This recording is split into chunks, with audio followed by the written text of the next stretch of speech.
Jæja, þá klukkan orðin rétt rúmlega og við ætlum bara að skella á skeið og hefja leika. Við erum komið hérna fallegt orðaský sem bæði með alls konar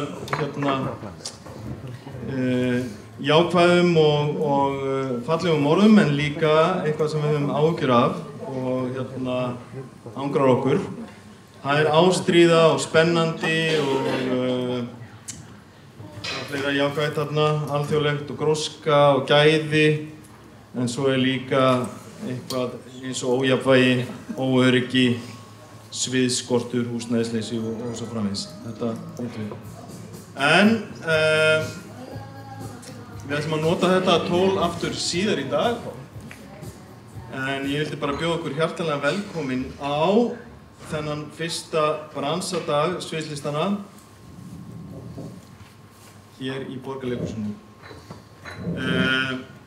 Þetta fyrsti bransadagurinn, ég ætlaði nú að taka saman nóturnar mínu svo ég bladri ekki bara eitthvað. Bara að finna það.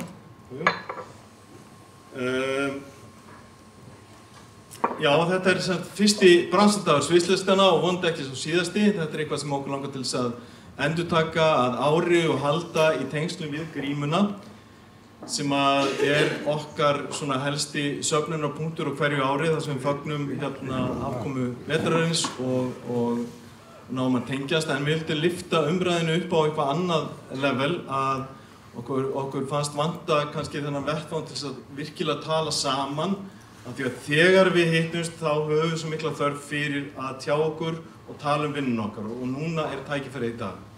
Á grímunni 10. júní þá kannski skálum við meira, vissulega tölum við eitthvað vinnuna en ég held að það verði meira partí. Fyrir þau sem ekki þekkja mig þá heiti ég Friðrik Friðriksson og framkvæmdastjóri Sviðslistamiðstöðvar Íslands. Þessi dagur samvinnuverkefni Sviðslistamiðstöðvar og Sviðslistasambandsins og við höfum staðið í þessu tvö, ég og Valgerður Rúnarsdóttir, Vala Rúna sem verkefnastjóri hér í dag.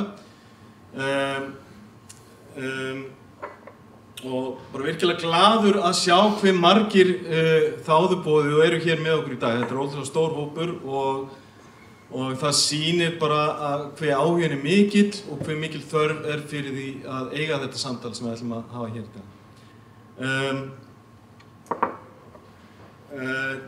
Viðfangið samtal hlutverk og framtíð sviðslista og ég veit og við vitum að þetta stórt og vítt viðfangsefni en það með ráðgert. Við vildum opna umræðuna, við vildum byrja allavega í þessum fyrsta umgangi að tala draumana, að tala það sem við sjáum að reyna að rýna inn í framtíðina og sjá hvert við ætlum að fara. Og leyfa okkur að dreyma kannski hologram-leikara og gervigreind en vonandi eitthvað annað. Vonandi fjölbreytileika, fjölbreytni á sviði, bæði líkama og viðfangsefni og form og aðferðir. Við viljum sjá fleiri taka sviðið, fleiri áhorfendur koma í húsið, öðruvísi áhorfendur, við viljum ná til fleira fólks væntanlega og kannski sjáum við eigum við lengra samtal þetta í dag.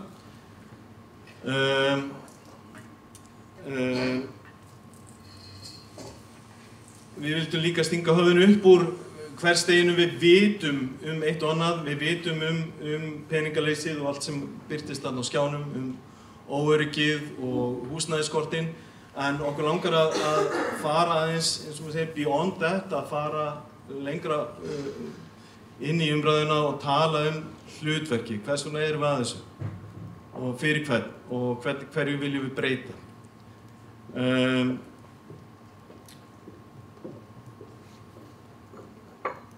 Við lifum á átakatímum, ég held að við finnum öll fyrir því og það ekki annað að opna fjölmiðla í dag að það grassar ýmislegt. Stríð og átök og vonleysi og við lifum í einhverjum samfélagsbúblum sem einangra okkur svolítið. Við erum hluti af mörgum litlum búblum og ég held að leikhúsið, það mín von og trú að leikhúsið verði vettvangur til þess að koma saman. Það sem við fáum að sjá henni einhverja aðrar búblur í holdi, í lifandi rými, lifandi tíma. Það sem við fáum innsýn inn í aðra heima hjá fólki sem býr við hliðina á okkur eða á móti okkur. Og við gerum eitthvað annað en bara að skemmta okkur, að við trúum því að við skiptum máli, að við séum að gera eitthvað sem færir okkur lengra. Við ætlum að byrja daginn á tveimur hugveggjum, tveimur sjónarhornum. Það eru Steinunn Knúts Önnudóttir sem doktor, okkar nýjasti doktor í sviðslistum, sem ætlar að flytja okkur hugveggju, og síðan það Eygló Höskuldardóttir Víborg sem er sviðslistakona og tónskáld. Síðan taka við pallborðsumræður og þar höfum við fengið góða gesti. Það eru Egill Heiðar, Anton Pálsson, Gonsalves da Silva, gamall skólafélagi minn úr sviðslistum, kominn aftur til landsins og ætlar að stýra þessu fína húsi hér í næstu árin. Hann ætlar að sitja hér. Það Lovísa Ósk sem líka nýstigin inn í hlutverk listastjóra. Það var gaman að fá þessa nýju raddir inn í samtalið. Og Magnús Geir Þórðarsson, hann verður hér, þjóðleikhússtjóri, og Pétur Ármannsson, listastjórnandi Reykjavík Dansfestival. Þau ætla hérna að eiga samtal og það okkar ágæti Karl Ágúst Þorbergsson sem ætlar að stýra þessu samtali hér á eftir. Og svo erum við með eitt auka sæti, þannig að Kalli ætlar að bjóða einhverjum hér úr salnum til þess að stíga inn í umræðuna á eftir. En það hans að stýra því. Svo tökum við hádegismat kl. 12 og eftir hádegismat þá taka við tvö önnur sjónarhorn. Það Rebecca Hidalgo sem ætlar að veita okkur sitt sjónarhorn og Arna Magna Dangs sem hérna með okkur og ætlar að veita okkur hugveggju líka. Að því loknu þá verður hér smá hringborðsvinna sem Steinunn Ketilsdóttir, hvar ertu? Einhvers staðar, ætlar að stýra. Og henni til hals og traust verða góði gestir. Það Andrea Vilhjálms, hverju voru henni? Siggi Arend, og svo? Greta Kristín, Snæbjörn og fleiri. Já, það kom, og Eva. Já, og Eva.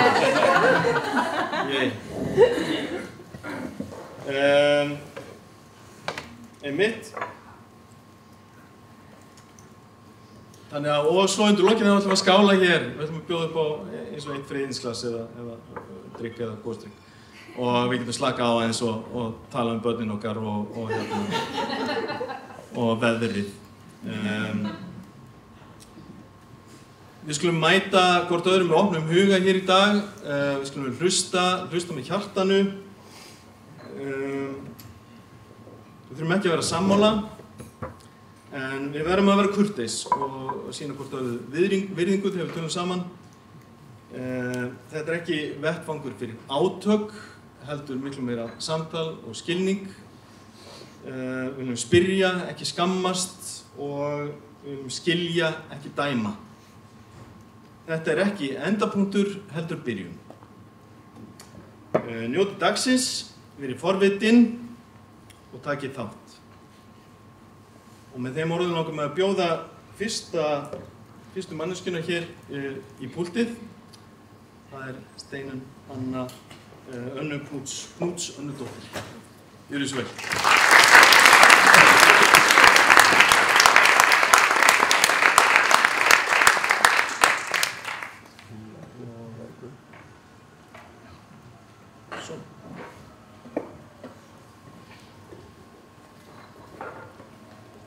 Sæl öll. Vá, það svo margir. Gaman að því. Ég ýti hérna bara á pílurnar til þess að... Ég gerir ráð fyrir því. Já, ég held það. Prófa það bara. Það aðeins að taka augnablik í að horfa í andlitin á okkur. Allir góðir? Okay. Já, mér langar til þess að byrja á því að þakka. Ég með skrifaða ræðu, þannig að ég mun lesa af þessum blöðum hérna og vona að verði bara lífrænt og gott og ef einhver vill þá get ég deilt þessu með ykkur. En ég vil allavega þakka fyrir það traust og þann heiður að fá að flytja fyrsta innleggið á þessum fyrsta bransadegi íslenskra sviðslista og þetta náttúrulega mikil forréttindi að hafa rödd. Og mér langar að beina sjónum að þeim forréttindum sem ég bý við og hafa áhrif á hvað ég sé og hvað mér hulið, hvað mér þykir mikilvægt og hvernig ég tjái mig. Þessi sömu forréttindi geta líka blindað mig og takmarkað skilning minn á fjölbreytileika mannlegrar tilvistar. Hafið þetta í huga þegar ég deili með ykkur hugmyndum mínum. Þær spretta af reynslu minni úr þessum líkama og þeim heimi sem ég þekki. Og eins og þið sjáu þegar ég hvít miðaldra kona, kem frá félagslegu og fjárhagslegu sterku baklandi, hef getað menntað mig, hef fulla getu líkamlega og andlega, ég hef verið aðstöðu þar sem ég hef haft rödd til að tjá minn veruleika, haft áhrif á mitt starfsumhverfi og mikið af sviðslistaverkum spegla minn veruleika. Þótt ég falli auðveldlega að staðli hins venjulega, hef ég gengið ótróðnar slóðir á jaðri íslenskra sviðslista, en í mínum eigin heimi þá það þó miðjan sem ég byggi í kringum. Á sviðslistaþingi fyrir tæplega 25 ára síðan var ég beðin að halda erindi framtíð íslenskra sviðslista, þá sem ung sviðslistakona, nýflutt heim eftir nám og störf erlendis. Erindið bar titilinn Frá sögusafni í sýndarveruleika. En þá var ég mjög heilluð af möguleikum netsins og nýrra tækni og sýningar sem ég leikstýrði vettvang og tilrauna með skjái, miðlun og stafræn rými. En þess ber að geta þetta erindi sem ég hélt að fyrsta kommenti sem ég fékk, það var maður sem var svona stór hluti af íslenskum sviðslistum á þeim tíma. Hann stóð upp og sagði: ég þakkaði Steinu fyrir mjög líflegt erindi. En ég held að þú meinar náttúrulega ekkert af því sem þú segir. Kannski þetta erindi sem ég fara að halda í dag, einmitt þannig erindi að fólk getur efast að ég sé að meina það sem ég segi. En ég gef það samt. Já, en þessi áhugi minn á tækni þróaðist yfir í stofnun netleikhússins Herbergi 408. Var rannsóknarvettvangur sem skoðaði bæði netið sem sviðslistarými og birtingarmyndir mannlegs eðlis í stafrænum heimi. Með því kom ég áhugaleiks og atvinnumanna, peningalausu og umhverfisvænu leikhúsi, þróaðist áhugi minn smá saman út úr tækninni og út fyrir hið hefðbundna leikhúsrými. Þar hófst ferli þar sem ég fór að ramma inn sviðsetningar sem fyrirfinnast í umhverfi okkar og kanna tilvistarlega spurningar í gegnum þátttökuaðferðir og nánari tengsl við umhverfið. Þessi hreyfing út úr leikhúsinu og inn í landslagið var til þess að listsköpun mín fór að spretta upp úr samhengi, nálægð og tengslum. Ekki sem lokaðar og tilbúnar sýningar, heldur sem hluti af lífríki, þar sem nærvera, samvera og samspil verða grundvöllur sköpunar. Í dag vinn ég með performatív stefnumót þar sem ég beiti gljúpri dramatúrgíu sem skapa rými innan verksins fyrir gesti, líkama þeirra, reynslur og sögur. Í þessu samhengi velti ég fyrir mig hvernig sviðslistirnar geta stuðlað að tilvistarlegri sjálfbærni. Með því að efla tengsli við umhverfið sitt og skapa tilfinningu af því að tilheyra og upplifa sig sem hluta af heiminum. Því í raun allt í heiminum gert úr sama efni. Líka rusli sem við hendum. Uppruni okkar stjörnurík. Útópían. Kæru kollegar. Mig langar að bjóða ykkur með mér í ferðalag inn í draumsýn mína. Við ætlum að stíga... Heyr! Við ætlum að stíga inn í heim þar sem sviðslistin blómstrar. Ekki sem bransi, ekki sem atvinnugrein, heldur sem lífríki. Margbreytilegt og lifandi vistkerfi þar sem skynjun, tengsl og samkennd vaksa, eins og net sveppaþráða undir yfirborðinu. Þar sem ekki spurt hvað fæ ég út úr þessu, heldur hvernig tengist þetta. Í þessari framtíð ekki spurt hagræn áhrif, heldur tilvistarlega sjálfbærni þeirra sem mynda heildina. Í þessu lífríki höfum við öll ólík hlutverk sem eru samofin. Eins og í náttúrulegu vistkerfi lifir ekkert án samveru og gagnkvæmra tengsla. Í þessu lífríki eru tengslin ekki aukaafurð, þau eru forsenda. Meginstraumur fyrirfinnst ekki. Þar engin eiginleg miðja, því hver í sinni miðju og engin stofnun eða listamaður þarf að gera allt, en allir gera eitthvað. Í útópíunni erum við hætt að líta á sviðslistina sem röð sýninga og förum að sjá hana sem stað umhyggju og samkenndar. Rými þar sem við getum dvalið saman í því sem flókið, ósvarað, lifandi og gefandi. Til að upplifa okkur sem part af heild. Þar sem við erum ekki bara örugg, heldur líka hugrökk til að horfast í augu okkur sjálf og við munum töfrana. Þeim gleymum við ekki, heldur ekki leiknum og léttleikanum. Í útópíunni sköpum við list sem þarf ekki að svara fyrir sig, heldur stendur á eigin forsendum.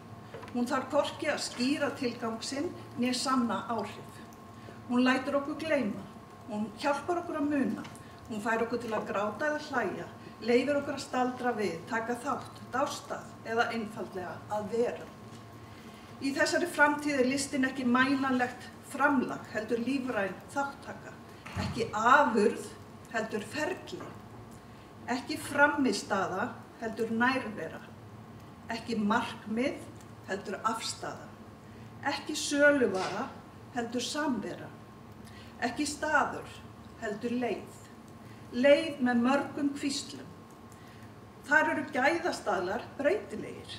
Það fjallar ekki lengur að geta teygt ristar eða látið röddina berast á aftasta bekk. Því í þessu lífríki skiptir það máli hvaða sögur eru sagðar, hver segir söguna og hver tekur þátt. Sum verk miðla í gegnum orðin, önnur í gegnum snertingu, hljóð, líkamsminni eða samveru í rými þar sem ekkert útskýrt en allt skynjað. Hér dansað með augunum, hér tala leikarar með höndunum, hér heyrum við rödd hins meira en mennska. Hér eru engin frávik, því það einmitt ólík form tjáningar sem viðhalda heilbrigði lífríkisins. Ég að fara á hratt fyrir ykkur?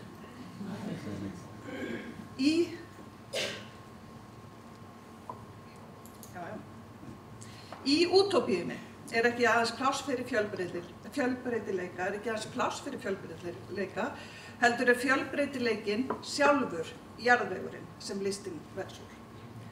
Engin þörf á inngildingu því allir eru gildir frá upphafi. Í þessari útópíu listir hluti af daglegu lífi eins og andardráttur, þar sem það stuðla að tilvistarlegri sjálfbærni og svara grunnþörfum mannsins fyrir tengsl, fegurð og andlega næringu. Í útópíunni gjaldmiðillinn tími og gengið hátt. Allir fara vel með tímann sinn. Sviðslistafólk hefur aðstöðu í listrænum gróðrastöðvum, þar sem gestir eru velkomnir án endurgjalds. Listamannalaun gefa öllum tækifæri á að velja verkefni af áhuga. Í útópíunni hafa allir þátttakendur atbeini, agency, og hafa áhrif á hvað gert og hvernig. Hvert verkefni hefur sinn eigin takt. Skapandi ferli eins hratt eða hægt og þáttakendur ráða við og efniviðrum gefið tilefni til. Það engin staðlaður tímarammi. Ferli snýst ekki að framleiða, heldur að hlusta, hlúa að og þróa í sameiningu. Leikhópar eru samfélög og stefnumótið við gestin hjartað í tilveru þeirra.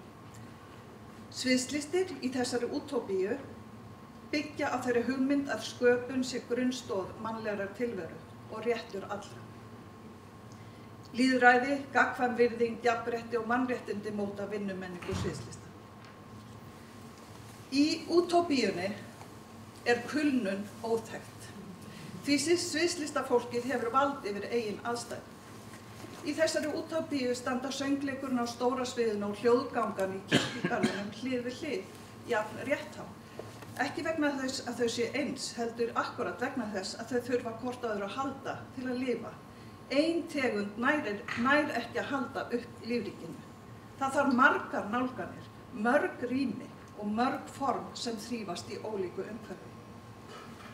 Í útópíunni minna framboð af sviðslistaviðburðum því sköpunarferli taka langan tíma eða lengri tíma. Almennt hefur sviðslistafólk sem aðrir meiri tíma til eigin umráða. Enginn þarf að óttast það að missa af neinu. Sviðslistin er listform augnabliksins og í þessum heimi nærvera göfugasta gildið. Besti staðurinn að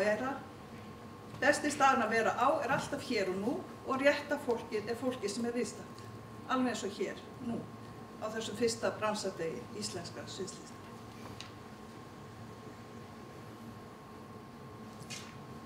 Samtíminn.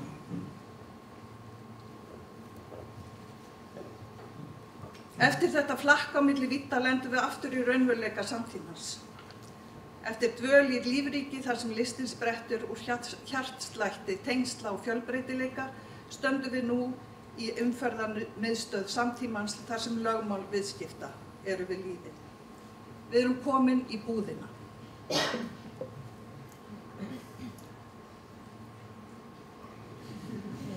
Hér allt til sölu.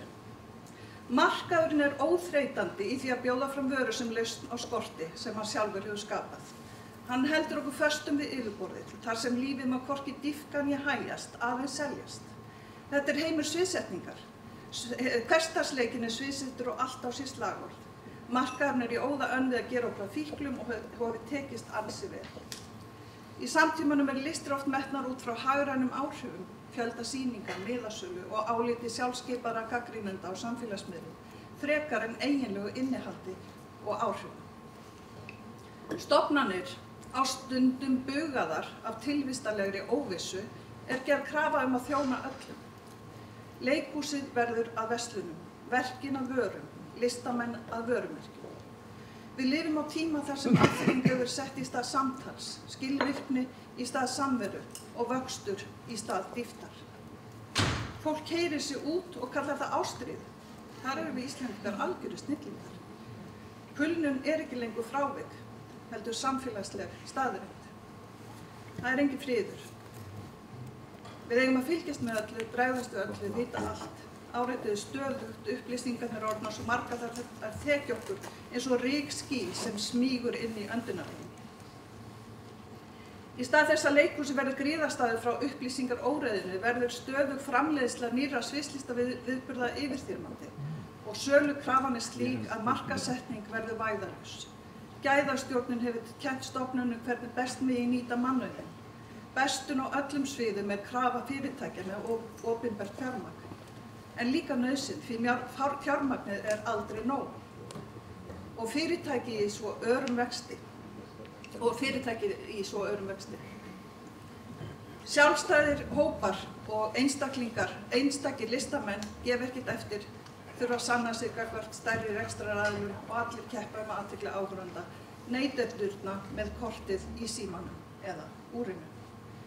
Undir þessari pressu reynir mannauður sviðslista að lifa, skapa og miðla. Sem mannkyn lifum við í heimi skautunar, hamfara hlýnunar, ófriðar, misskiptingar, auðs og vaxandi ógnar við mannréttindi. Og ofan á þessar áskoranir gervigreindin sem kann allt og svo miklu fljótari en við að leysa verkefnið. Það erfitt að vita hvernig maður á að bregðast við þessum alvarlegu áskorunum eða læra að lifa með þeim á vitrænan hátt. Þar geta sviðslistirnar átt erindi.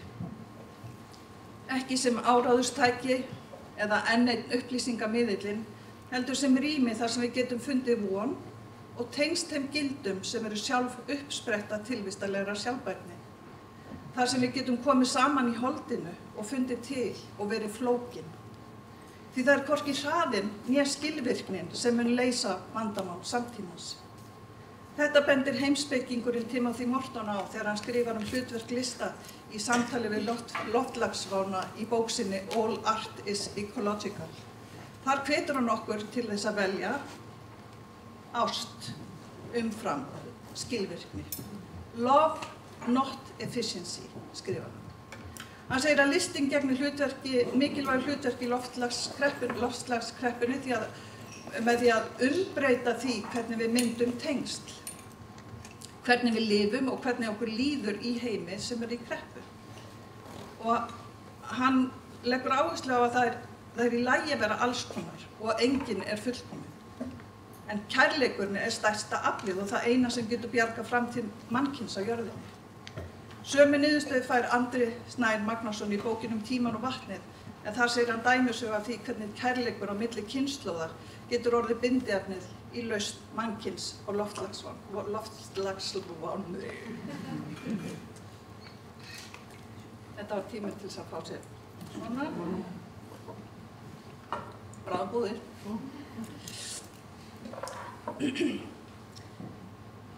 Já, ástina. Þar ég þeim báðum sammála. Við erum tengslaverur sem nærumst á nánd og kærleika. Ástin það eina sem getur komið okkur út úr þeim ógöngum sem við erum í sem mannkyn. Framtíðin óviss. Það hefur hún alltaf verið. Lífið í stöðugri umbreytingu, við erum ferðalangar. Við getum kallað ferðin okkar pílagrímsgöngu eða könnunarleiðangur. Kannski hún kortveggja í senn, ferð með tilgangi drifin áfram af forvitni. Við förum áfram ekki vegna þess að við vitum hvert við stefnum, heldur vegna þess að við vitum að við getum ekki staðið kyrr. Við getum ekki verið aðgerðalaus. Í Staying with the Trouble bendir Donna Haraway á að við verðum að hætta að bíða eftir lausnunum og læra í staðinn að dvelja með vandanum. Sumu getum við ekki breytt. Hún bendir okkur á að frekar en að leggja flótta þá við að bregðast við áskorunum með því að halda okkur á þessum flókna stað. Dvelja með vandræðum í gegnum samveru og tengsl. Hún hvetur okkur til þess að búa til ættingja, með kyn. Ekki bara meðal fólks heldur einnig við umhverfið, dýrin, tæknina, framtíðina sjálfa. Hún talar samsömun. Í stað þess að stýra heiminum að samsama sig heiminum, becoming with. Sviðslistir eru listform augnabliksins, staður samsömunar, þar sem við getum dvalið með heiminum á meðvitaðan hátt, ekki bara með mannfólkinu, heldur líka því meira en mennska. Þær gerast í rauntíma, í rými sem við deilum með öðrum í gegnum nærveru, líkama og anda. Sviðslistirnar tala ekki bara til hugans, heldur líka til húðarinnar. Þú heyrir andadrátt, þú finnur lykt, þú skynjar spennu í rýminu, titring í loftinu, augnaráð, þögn, óvæntur hlátur, hreyfing í horninu. Sviðslistir það sem gerist á milli hins sýnilega og ósýnilega, hins vitræna og líkamlega. Enginn vél finnur hvernig þögnin að tala. Nú þegar gervigreind getur talað við okkur, skrifað fyrir okkur, jafnvel skapað fyrir okkur, mikilvægt að halda í það sem hún nær ekki utanum. Líkama okkar og skynjun, berskjöldun og nánd. Engin gervigreind skynjar samhljóm tveggja líkama í sama rými eða titring þess sem ekki var sagt. Gervigreind mun eflaust hafa afgerandi áhrif á hvernig við vinnum, tjáum okkur og sköpum. Hún getur greint mynstur sami texta, hjálpa okkur að forvitnast, hugsa hraðar, sjá tengingar og jafnvel komið fram á sviði. En hún gengur ekki í leikhúsið. Hún situr ekki í myrkrinu með hjartað í höndunum. Hún finnur ekki lyktina af þunga rýmisins eða skynjar loftið breytast þegar einhvers ákveður að segja satt. Ekki enn. Það mikilvægt að við gleymum ekki því sem gerir sviðslistirnar einstakar, líkamleikanum. Sviðslistin rými þar sem við verðum vitni að hvort öðru, líkamlegum, ófullkomnum og lifandi. Framtíð sviðslistinnar felst ekki í því að keppa við tæknina að leysa vanda samtímans. En eins og Donna Haraway bendir á þá þurfum við ekki að leysa allt heldur að læra að samsama okkur umhverfi okkar. Við getum brugðist við áskorunum samtímans með því að skapa hægara, dýpra og meðvitaðra rými og við getum minnt okkur á að við erum hér ekki til að afkasta, heldur til að tengjast og beita kærleiksvöðvanum. Ef sviðslistirnar eru vistkerfi, þá verða þær ekki byggðar á stjórn, heldur samveru og samsömun. Ekki á framleiðslu, heldur samspili. Ekki á svörum, heldur berskjöldun og nærveru. Við stöndum nú á mörkum þess sem var, og verður. Á okkar óvissu tímum sviðslistin athöfn vonar. Og vonin byrjar alltaf hér. Í líkamanum, í hjartanu og nándinni. Takk fyrir mig.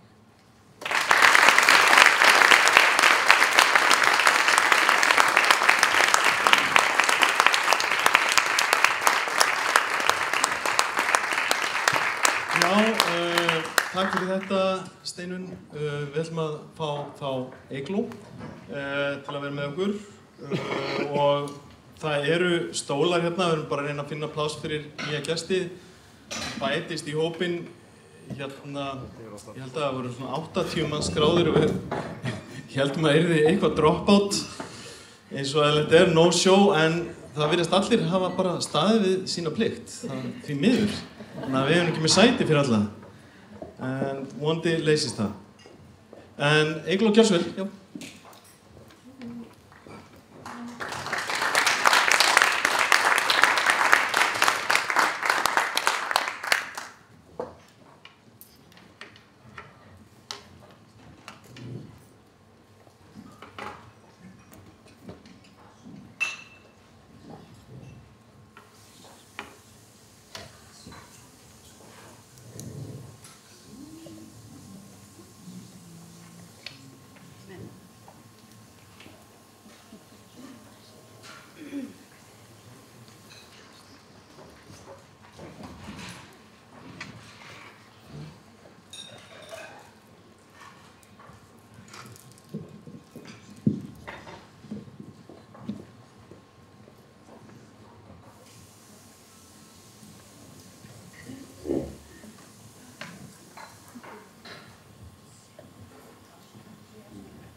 Já, einmitt. Tæknilegir örðugleikar.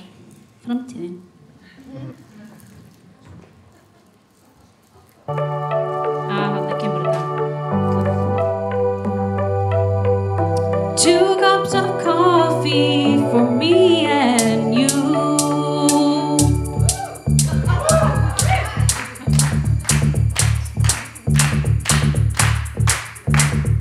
Coffee in the morning. I'm gonna make it for me and you. Ooh, I gotta make it. I gotta make a brew. Oh yeah. I have to make some coffee. Gonna make a cup or two. Ooh. Coffee in the evening, but I can't have it. It will keep me up all night. That's alright. I have to make my coffee in the morning by your side. 2 cups of coffee, 1 and 2. 2 cups of coffee for me and you. 2 cups of coffee, 1 and 2. 2 cups of coffee for me and you.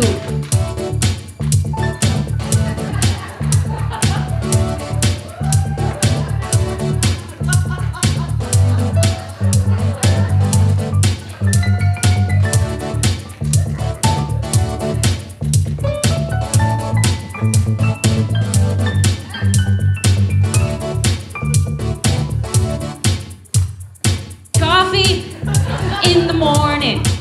I gotta make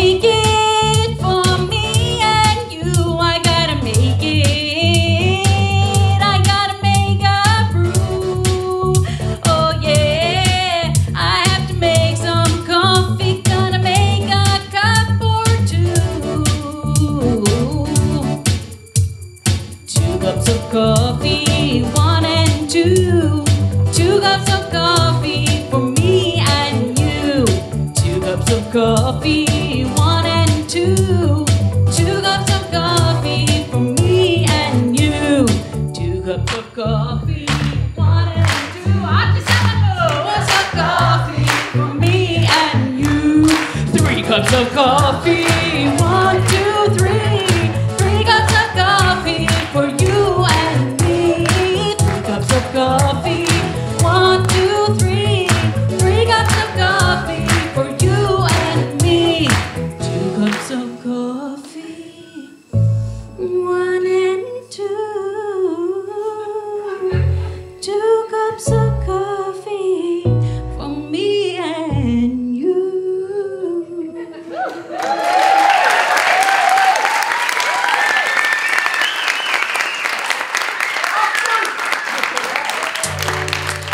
Kom bara aftur.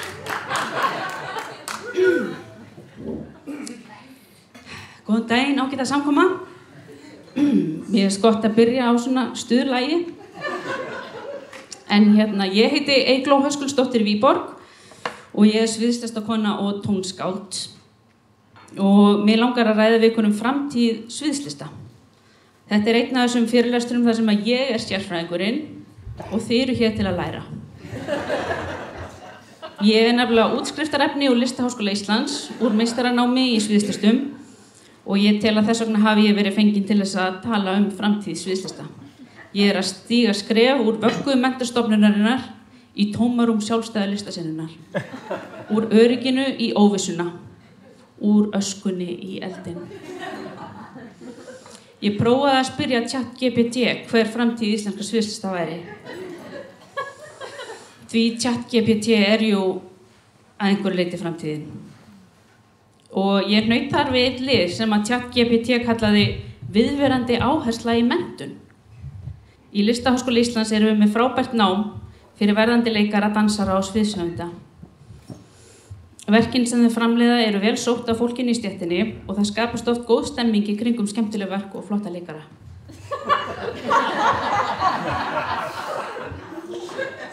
En ég er til dæmis búin með, eða er að klára meistaranámi í sviðslistum eins og ég kom inn á áðan. En ég man ekki eftir nema að hafa séð svona 5 af ykkur á lokaverkefninu mínu.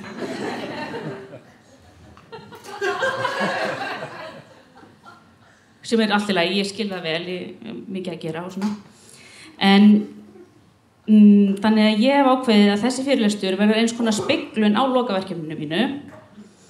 Það sem ég talaði þungan róður í lífi tónskálda, en í dag ætla ég að vera með áherslu á þungan róður í lífi sviðslistafólks.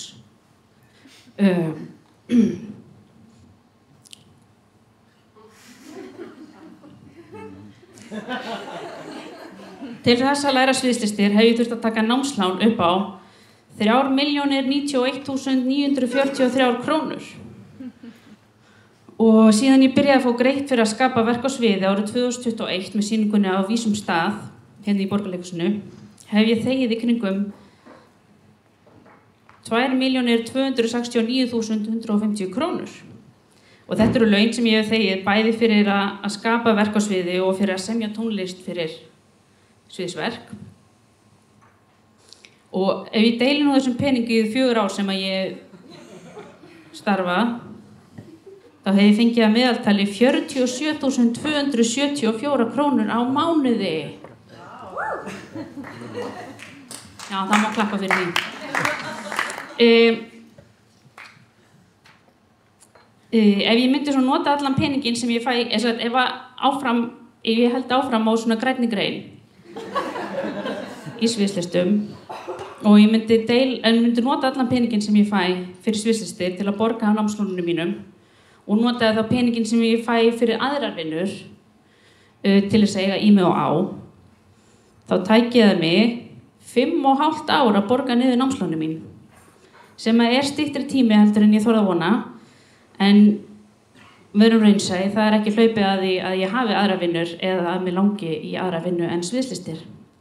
Þannig að svona lítur mín framtíð í sviðslistum út og vonandi ykkar framtíð eitthvað bjartari en mín, allavega næstu 5,5 árið. Ég var samt beðin að hafa þetta á léttu nótunum og leyfa mér kannski að dreyma stórkostlega framtíð sviðslista á Íslandi. En til að dreyma þarf maður að sofa og til þess að sofa þarf maður að vera ekki í 3 aukavinnum eins og ég. Og ég ákveði að taka saman nokkur góð ráð til þess að spara pening og geta þannig átt farsælli framtíð í hinni íslensku sviðslista sinu. Sparnaðartips fyrir sviðslista fólk. Já, þetta svona fyndið. Tips 1. Það að fá sér vinnu í Borgarleikhúsinu eða Þjóðleikhúsinu. Kannski í Fossal eða á Eltiljósum. Því þá hægt að fá greiðan aðgang á moltoni, gafferteipi og kannski gamla leikmyndir eða panela sem hægt að endurnýta í eigin sýningar. Það líka hægt að fá að setja í þvottavél, strauja inn á saumastofu og fara í sturtu. Þetta góður díll. Ég sjálf með vinnu hérna í Borgarleikhúsinu og hef farið í sturtu og það æði. Eiga maka í sviðslistum. Þetta svolítið langsótt. En hlustiði. Það minn skilningur að þegar maður í íslensku sviðslistasýnunni þá maður með fingur í nánast öllu sviðstengdu sem gerist allavega hérna innan höfuðborgarsvæðisins. Og mann að hjálpa með ljós í þessari sýningu og færa stjórna einhverju dramatúrgi í næstu sýningu og redda gömlu betrekki fyrir leikmyndina í hinni sýningunni og lesa yfir handritið í sýningunni þar á eftir. Og þetta gerir maður að fúsum frjálsum vilja gegn því að fá frían miða á sýninguna. Eða jafnvel nafni sitt skráð í leikskrána ef að fjármagn gefst til þess að prenta leikskrá. En þegar maður með 3 aukavinnur þá hefur maður ekki tíma til þess að stúsast í öllum þessum sýningum og þar alveg missir maður að því að sjá allar sýningarnar. Þannig að ef maður á maka sem getur létt á með því að vera með puttina í þeim sýningum sem maður nær ekki að vera með puttina í, að þá maður búinn að dekka allar sýningarnar sem sýndar eru og getur séð þær allar ókeypis eða ódýrt. Og já, en svo þegar allt þrýtur þá hægt að leigja út íbúðina til kínverskra túrista á Airbnb og tjalda í Laugartalnum. Í Laugartalnum borgar maður 3.375 krónur fyrir hvert tjald á nóttina og 2.970 krónur fyrir hverja aukamannesku og börn undir 12 ára gista þar frítt og það fæst 20% afsláttur gegn því að maður kom á hjóli. Fótgangandi fá engan afslátt en komir það á hjóli þá færðu 20% afslátt, þannig að það gott að taka upp úr geymslunni eitthvað gamlan skrjóð og taka með í Laugardalinn. Og þetta fullkomnar aðstæður fyrir sviðslistafólk sem að leita sér að einhverju auka giggi. Það hægt að rigga upp að einhverju kvöldvöku með öllum gestunum, hafa eitthvað skemmtiatriði. Þetta fullkomið, sko. En það sem að skiptir langmestu máli þegar maður að spara, að þá það að mílpreppa. Og fyrir þau sem ekki vita hvað að mílpreppa, að það þegar maður eldar ógeðslega mikið mat á sunnudegi og skiptir niður í 5 skammta til þess að borða á hverjum degi, annaðhvort í hádegismat eða kvöldmat, vikuna á eftir. Og ég samdi lag það.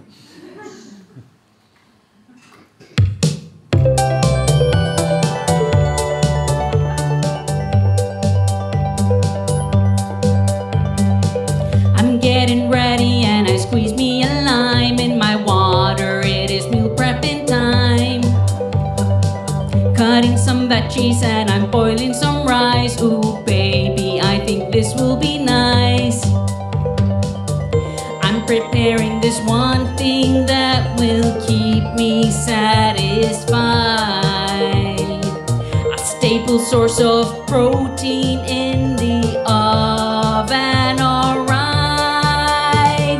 Baked tofu, baking away till better day. Baked tofu, baking away till better day.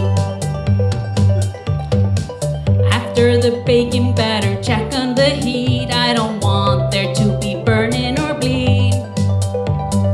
Stir up the tofu with a dressing on it. Ooh, baby, Thousand Islands the fit.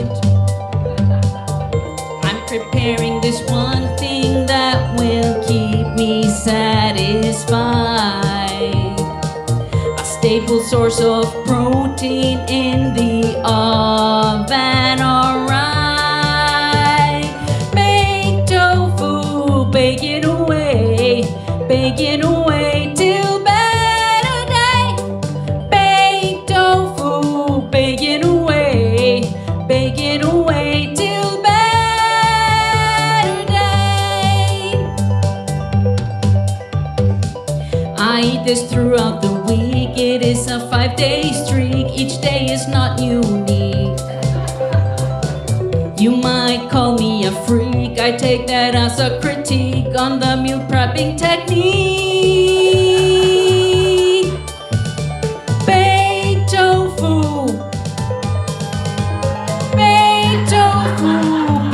away till better day. Baked tofu, baking away till better day. Baked tofu, baking away till better friggin' day. Baked tofu, baking away till better day.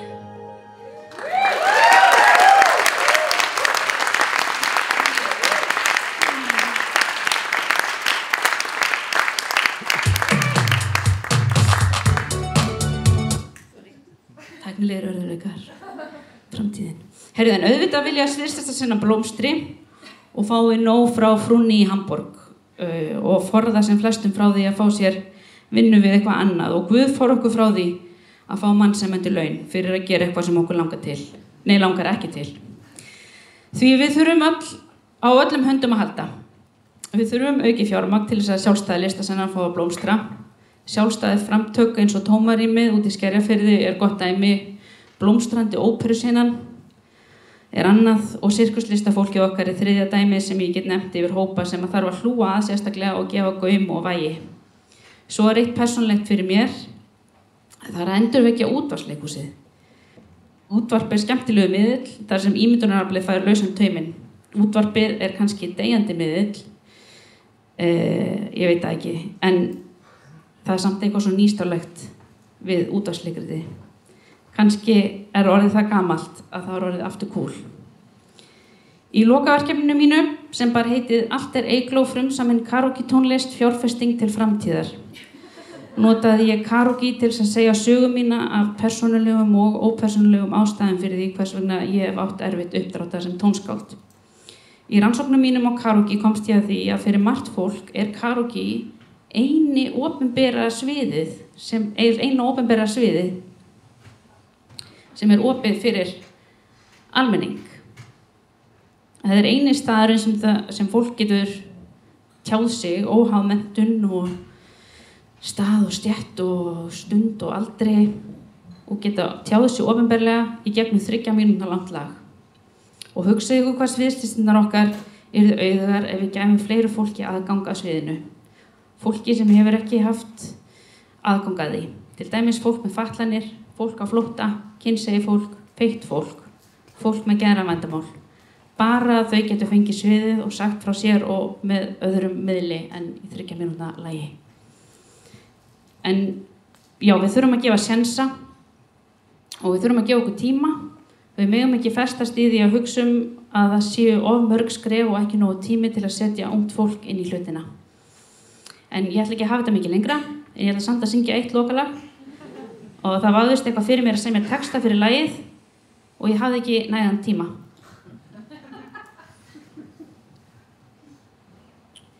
Nei. Veit ekki maður að playa á þessu. Ég var miðaldra.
Too many steps, not enough time. I hate that. Too many steps, not enough time, enough time. Too many steps, not enough time.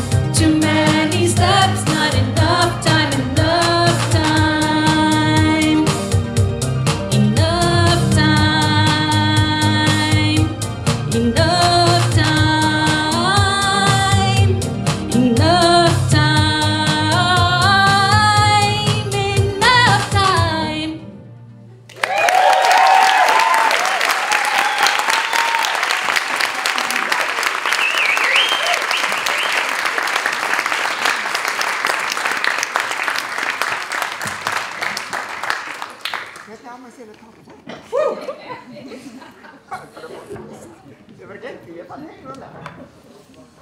Kæra þakkir Eygló, og þá vindum við okkur í samtalið og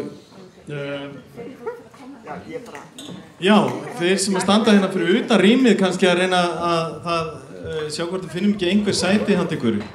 Einhver lausi stólar hér, hérna og það er svona inn á milli er hægt að finna pláss.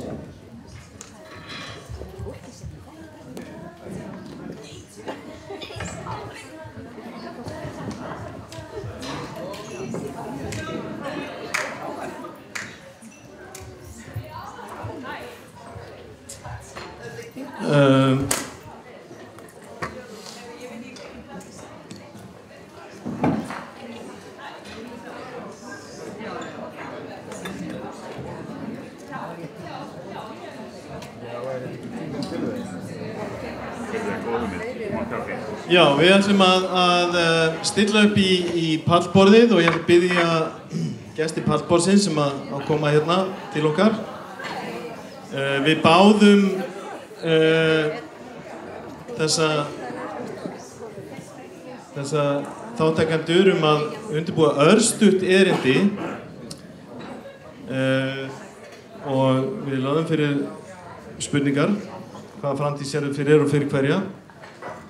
Þetta voru bara örstutt innlegg og svo ætlar hann Kalli að taka við og stýra þessu. Ég veit þín.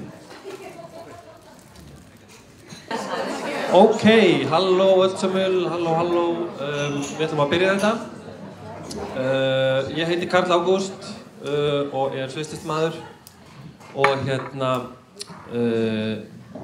fara í pallborði. Ég ætla ekki að segja neitt rosalega mikið, en formatið á þessu, ég ætla kannski að útskýra það aðeins, sérstaklega þetta auða sæti sem þið sjáuð, sem hugmynd sem gefur frá Frikka, eða frá Álfrúnu í gegnum Frikka. Og það virkar þannig að við ætlum að biðja þau að vera með örstutt erindi, þar sem þau verða að tala út frá þessu spurningu sem Frikki talaði áðan. Og svo ef það kemur til mín, þá get ég kallað upp fólk upp á svið. Og ég er búinn að pikka í nokkra, bara svo vitið að þetta er svona millistig á milli opinnar umræðu og spurninga sem kemur svo, seinna. Þannig að þetta er svona ætlað til þess að það kemur kannski einhver annar vinkill á það sem við erum að tala í þessum umræðum. Af því eins og við sjáum þá er þetta hér einhvers konar fulltrúar einhvers konar stofnana, stjórnendur og þannig að það er svona mín hugmynd að kannski meira fólk bara svona úr fæginu myndi þá koma upp í sætið. Það er svona pælingin. Allir með í þessu? Já. Ok, geggjað. Þá bara byrjuðu. Hver vill byrja? Hver vill opna? Lofísa, viltu opna? Já. Er þetta ekki betra?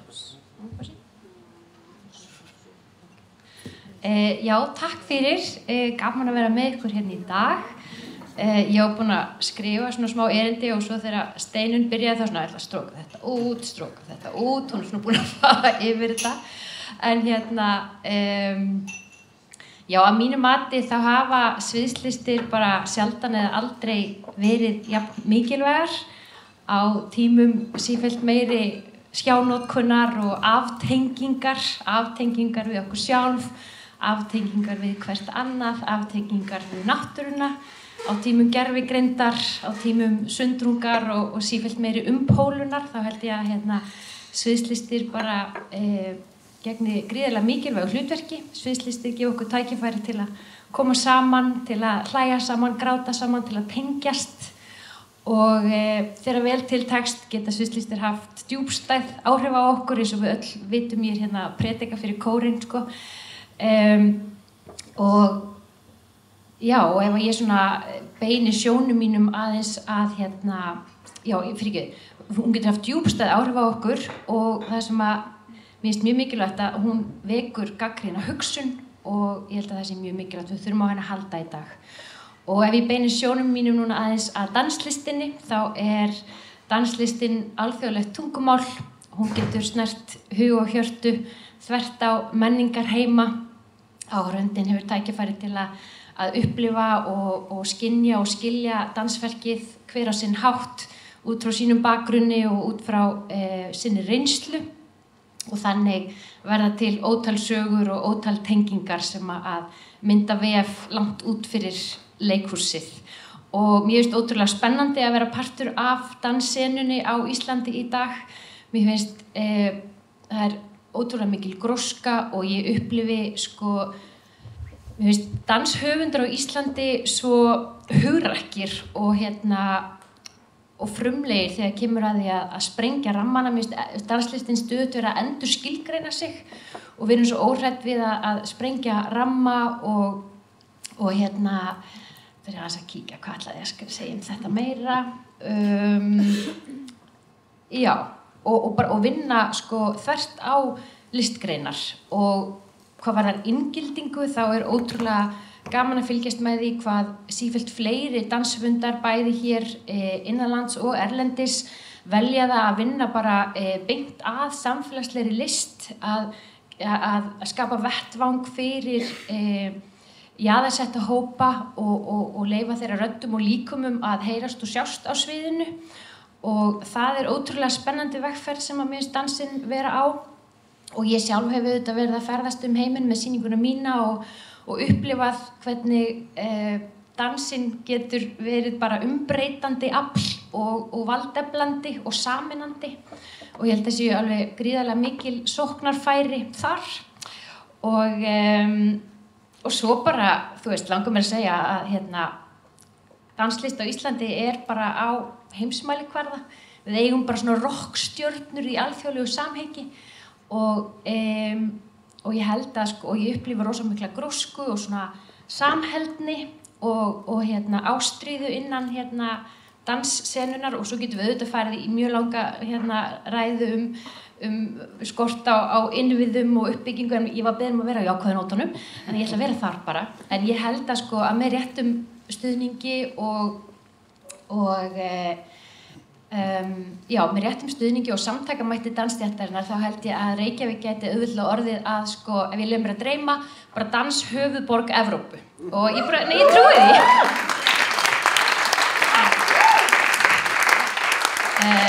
ég bara trúi því í hjartanu og þar bara íslenski dansflokkurinn gegnir þar mikilvægu hlutverki auðvitað í að fóstra næringarríkan jarðveg fyrir danslistafólkið okkar og styðja við framþróun í faginu og í mínum huga dansinn heilandi afl sem og það trú mín að dansinn geti breytt samfélögum og stuðlað að inngildingu og sameiningu í heimi þar sem að sundrung verður sífellt meira vandamál. Takk fyrir!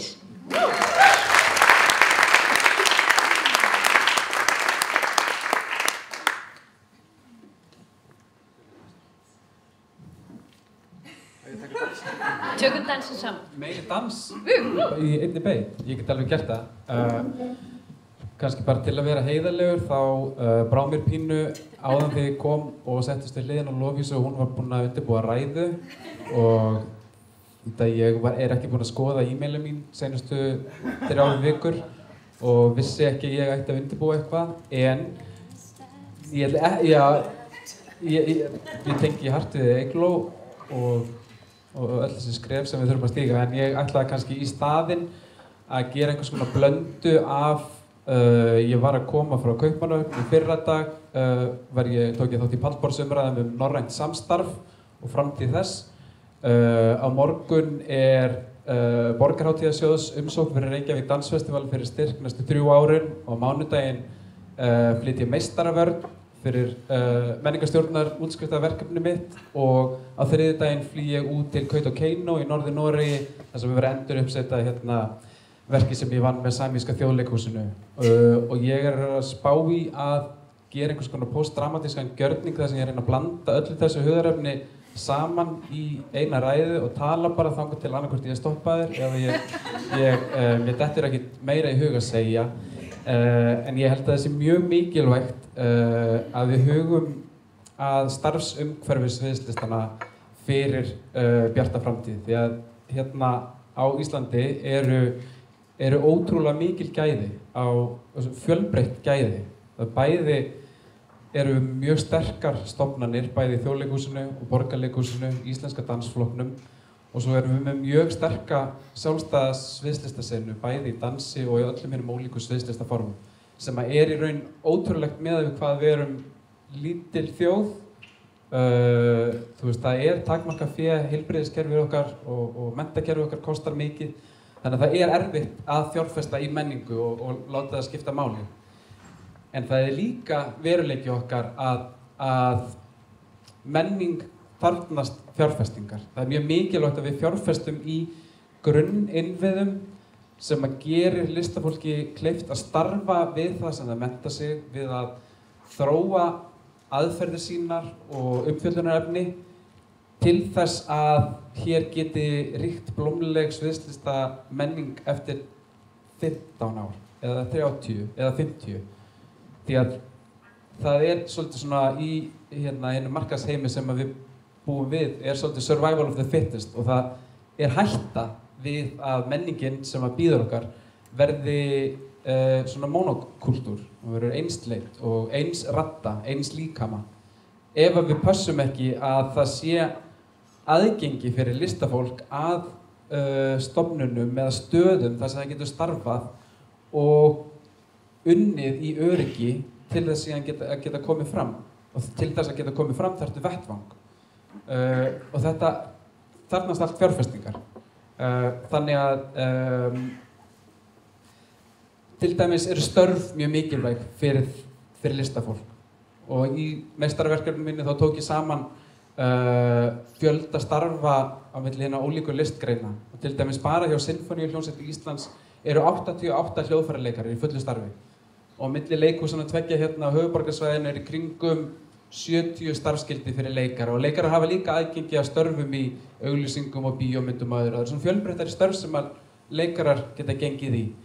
Og svo var ég að telja ársverk dansara á Íslandi og þau eru 9.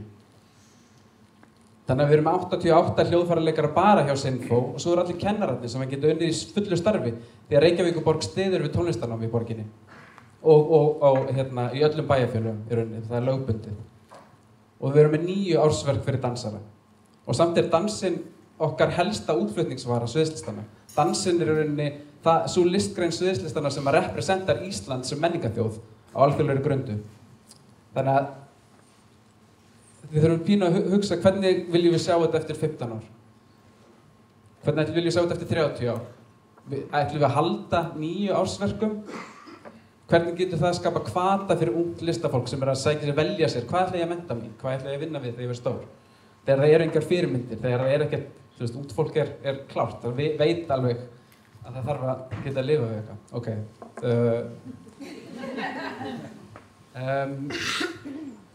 Og kannski að lokum þá er svo mikilvægt að skilja kannski þörf danslistarinn.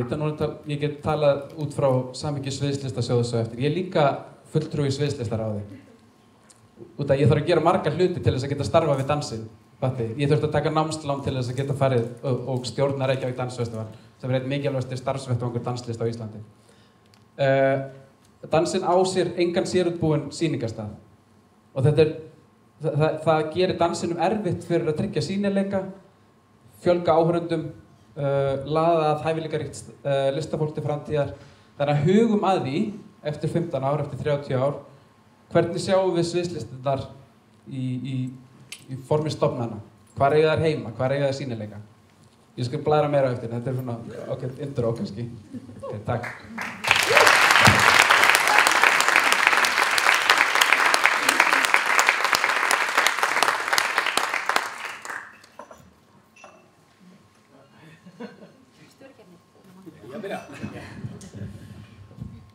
Já, komið þið sæl.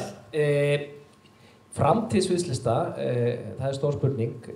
Ég lít svo á að leiklistin sé að vissu leyti þjónustustarf, en það þýðir ekki að sé bara þjónustustarf við áhorfendur, heldur þjónustustarf við mennskuna og möguleika á að skapa eitthvað augnablik sem að breytir og hreyfir hlutina, möguleika á að skapa tækifæri fyrir fólk til að koma saman, stilla sig saman, anda saman, vera með sameiginlegan fókus á eitthvað samanlegt viðfangsefni og upplifa eitthvað saman sem breytir einhverju innra með þessum hópi. En ég segi möguleika því að það sem er auðvitað svo magnað við leikhúsi er að það er ekkert öruggt. Við leggjum að stað út í óvissuna, það getur allt gerst og hlutirnir breytast á ferlinu og milli kvölda og það er ástæðan fyrir því að möguleikin á þessu einstaka augnabliki getur breytt okkur, að hann er ólíkur öllu sem er að gerast í heiminum, þessum sundraða heimi, þar sem að við erum tvístruð og það eru gjár á milli fólks og þjóða og þjóðaleiðtoga, en í leikhúsinu komum við aftur saman og verðum mennsk. Þannig að þess vegna er það kannski mikilvægasta hlutverki og það sem við þurfum að muna, þetta snýst að rækta mennskuna. Og það er ástæðan fyrir því að ég sjálfur persónulega upplifi leikhús og allt annan hátt en allar aðra listir af því að það einfaldlega verður mennskara en eitthvað sem festir á filmu og er endanlegt og varanlegt af því að leikhúsið er svo hverfult og augnablikið er svo mikilvægt.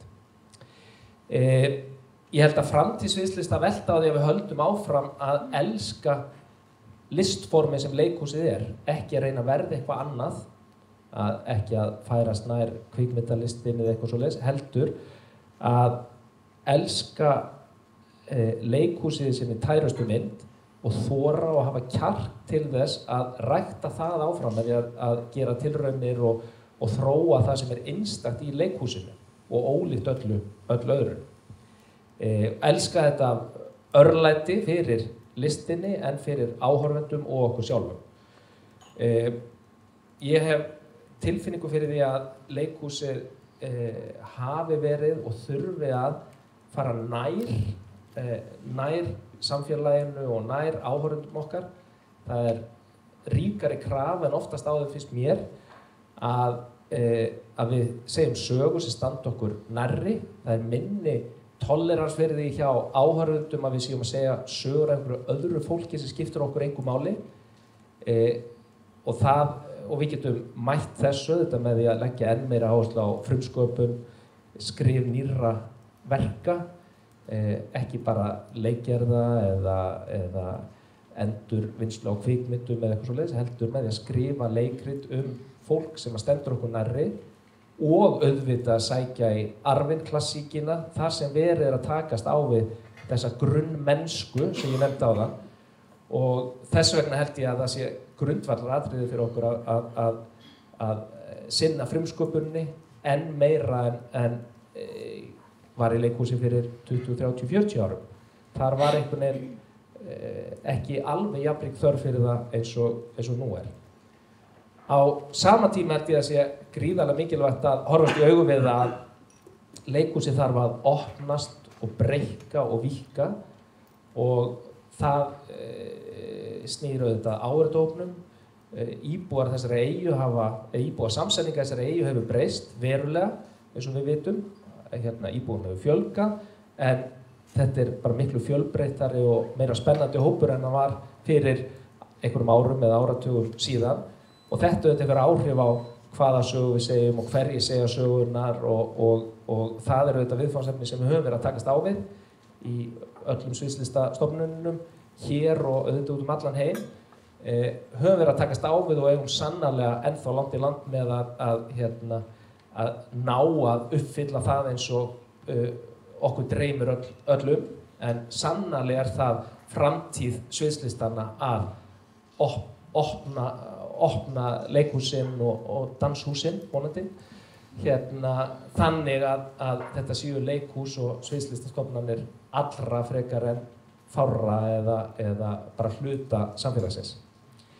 Ég hins vegar trúi því að framtíð sviðslistanna sé mjög björt af því að leikhúsið hefur lifað af í árþúsundir og hefur kannski í grunninn ekkert breyst svakalega mikið og alltaf hefur verið þörf fyrir sviðslistir og leikhús en aldrei meira en núna þegar að þetta alltaf fyrsta snerting allra í samskiptum í gegnum þessi tæki.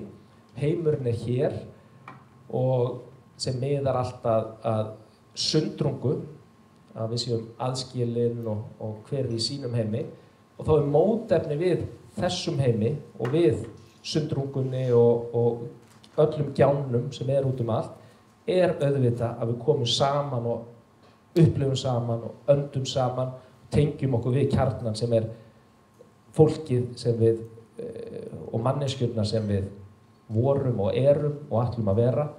Þannig að það mennskan sem við getum ræktað í leikhúsinu sem andsvar við öllu þessu. Þannig að ég mjög bjartsýnn á framtíð sviðslistanna og tel að við höfum svo sannarlega ótrúlega mikið fram að færa í heiminu sem við lifum í núna og í framtíðinni.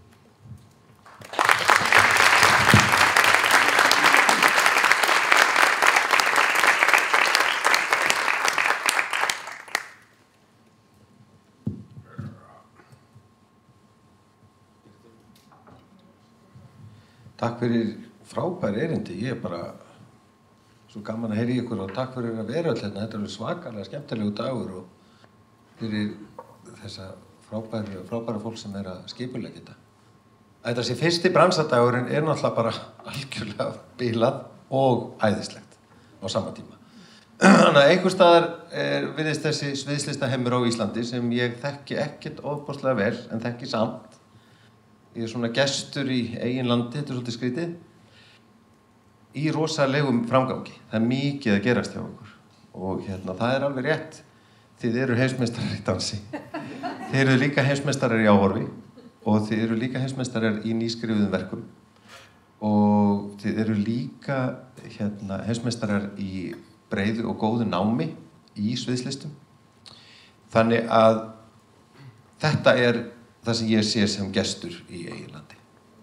Þannig að ef þú fara að tala um einhverja framtíð, já, þá er hún mjög björt. Ég er alveg sammála því að mótefnið við því sem þið að tala um er alveg til staðar og krafturinn í þessum hópi sem er hér mun verða til þess að danshús mun verða til, að danslistin munu opnast meir, að verða aðgengilegri og skiljanlegri hvað þær að gera í samfélaginu. Ég er bara tröll að trúa því að þið eruð að gera þetta, þið sem eru hérna.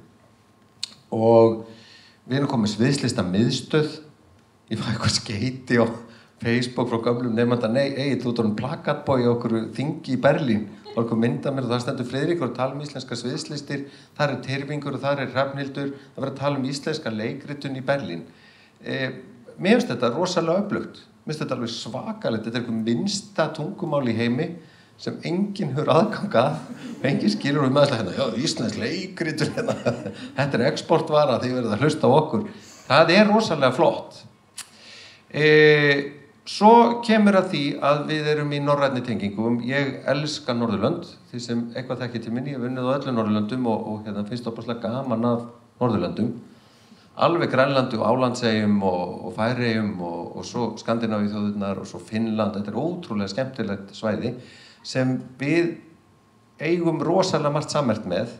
En á sama tíma skiljum við okkur frá að því að við erum eyja og við sjáum okkur í öðru samhengi, við tegjum okkur til Bandaríkja, við tegjum okkur til Evrópu, allir einhvern veginn búin að vera eitthvað starf í Evrópu eitthvað og Bretlandi og einhvern veginn við fyrir lengra.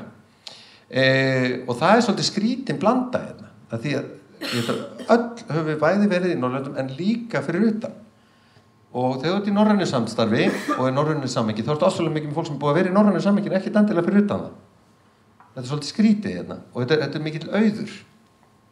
Og svo erum við, og í þessu samstarfsvilji okkar, að við tegjum anga okkar inn í Benelux-löndin og við tegjum anga okkar til Bretlands og inn í Evrópusambandsríkin og erum í stórum samstarfsverkum með ICEHOT og annað sem eru bara stærstu dansnetverk í heimi og maður bara skilur ekki hvernig þið getið þetta. Skiljiði, það er rosalega mikilvægt og sérstaklega þegar við erum á eyju. Þegar ég fór í leiklistanám einhvern tímann á síðustu öld þá var ekkert svona, það bara var ekkert og það var engin svona sviðsvöndabraut sem bjóð til svona húsasmiðameistara eins og Kalla, það var ekkert svona til. Maður fór í leikaraland í 4 ár og svo fór að vinna einhvers staðar og svo var þetta svona lokað ekosystem sem bara andaði og bjóð sér til úr sjálfu sér. Það hefur breyst. Það búið að breyta svo ofboðslega mikið og maður fór í nám til útlanda og svo kom maður heim og þá var verið að Magnús Thor þarna og Una og Ragnhildur Skúla og ógeðslega gott fólk að opna nýja braut í þessum nýstofnuðum listaháskóla og það bara sprakk allt opið og þetta er svo brjálæðislega skemmtilegt og sjáu þið afurðin af því. Við erum öll einhvern veginn börn þessa heims. Þannig að úr þessu komum við og svo er bara spurning hvað ætlum við að gera við þetta áfram. Það er rosalega mikilvægt og svo ábyrgð hvílir á okkur. Nú erum við öll komin svona valdastöður og komin svona hver aldur og svona við skrifum mastersverkefni eitthvað svona og þið öllu sem sitið hér, við erum öll akkurat þar að nú fyrir við að fara að teikna upp hvert ætlum við. Af því að þetta gerðist ekkit óvart. Það var lagt niður plan og það var settur ásetningur og markmið og þeim var náð. Við sjáum það bara. Ég hef unnið ólíkum umhverfum af sviðslistum og sviðslistar á Íslandi blómstra. Það er alveg hvort við séum að leika latta hér eða hvort við séum með inngildingaverkefni inn á litla sviði eða hvort við séum að vinna barnastarf eða vinna með geðhjálp eða vinna með krökkum sem eru djúpt traumatiserað af flótta, þá erum við að vinna á svo mörgum stöðum á sama tíma. Þannig að við þurfum að teikna okkur upp plan. Við þurfum að vita hvert við þurfum að fara. Þannig að framtíð sviðslista er ekkert mitt að segja heldur okkar og það byrjar með svona bransadögum. Hér sem við verðum að stilla okkur saman og segja hvert erum við að fara. Af því að við höfum ólíkar þarfir og við höfum ólíkt byggt sem stofnanir og þetta held ég að þið fattið öll en við þurfum að geta að tala saman af því að saman þurfum við að geta mætt til stjórnvalda og geta komið með góða sýn. Hvað viljið þið með listi? Hvað heldur að pólitíkur sem bíða eftir okkur og bíða eftir að við tuðum bara meir? Nei, þeim vantar sýnina. Við þurfum að koma með hana og segja, heyrðu, eftir svona mörg ár þá viljum við vera þarna. Og eftir svona mörg þá ætlum við að hafa þetta. Hvað hlutverk erum við í samfélaginu? Þannig að ég er alveg sammála þessi síminn versus þessi samkomu staðir og þetta þegar við náum að hafa sviðslistirnar live. Það er æðislegt. Það er opastlegt commodity í því. Rosalega sala í því. Við þurfum líka að læra að selja okkur betur því að þannig er tíminn. Við þurfum að selja það sem við höfum fram yfir aðra. Kennslustaður í mennsku. Workshop í empatíu. Það er hægt að selja þetta. Ég held að við erum að fara að tengja okkur samfélagslega miklu meir eins og við erum að tegja í barnastarfi, í starfi með ungmenni og unglinga, í starfi með mjaðarsetta hópa í samfélaginu að við sem að tengja okkur betur inn í þetta og nota sviðslistirnar ekki bara sem tæki til að skapa list, heldur tæki til þess að gefa fólki möguleika á að tjá sig. Og þar er bara eitthvað sóknarfæri sem ég held að ekki ráðamenn, ekki alveg skilji hvað þessi sem við tökum bara sem byrjum okkur uppbyttingaræfingu og byrjum okkur rugli. Þetta eru hluti sem raunverulega skipta máli. Þannig að ég sé framtíð sviðslista sem tengingarefni, sem empatíuefni og sem samstarfs sérfræðinga. Ef við förum að ná utan þetta og ná að setja þetta niður á blað og setja ásetninga okkar fram á við, sem ég held við þurfum að gera saman, þá skapast framtíð. Og þetta er það sem ég ætlaði að segja. Takk.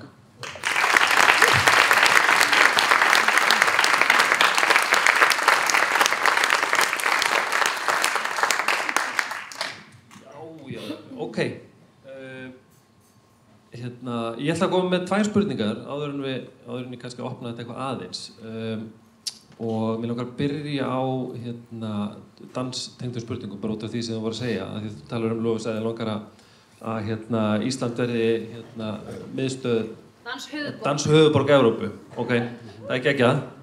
Rísi danshús. Og Pétur, og þú talar aftur á móti fjárhagslegar aðstæður og starfsumhverfi dansins á Íslandi, þar sem eru 9 ársverk dansara. Miðað við bara daginn í dag, hvernig látum við þetta gerast? Ef við göngum út frá því að þetta séu þær aðstæður sem við höfum, hvernig breytum við, hvernig gerum við Reykjavík að danshöfuðborg Evrópu með 9 ársverk dansara?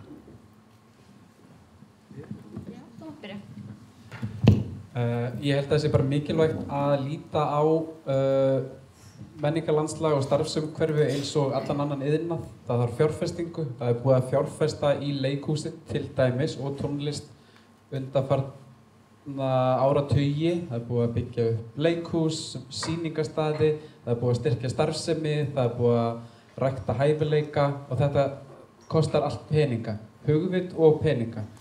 Og þetta er eitthvað sem að gerir samkeppnisumhverfi danslistana mjög erfitt að keppa við til dæmis leikhúsið sem er búið að fjárfesta kannski 3 milljörðum á ári, ár hvert undanfarin 50 ár við danslistina sem að fær 350 milljónir á ári frá ríki og borg.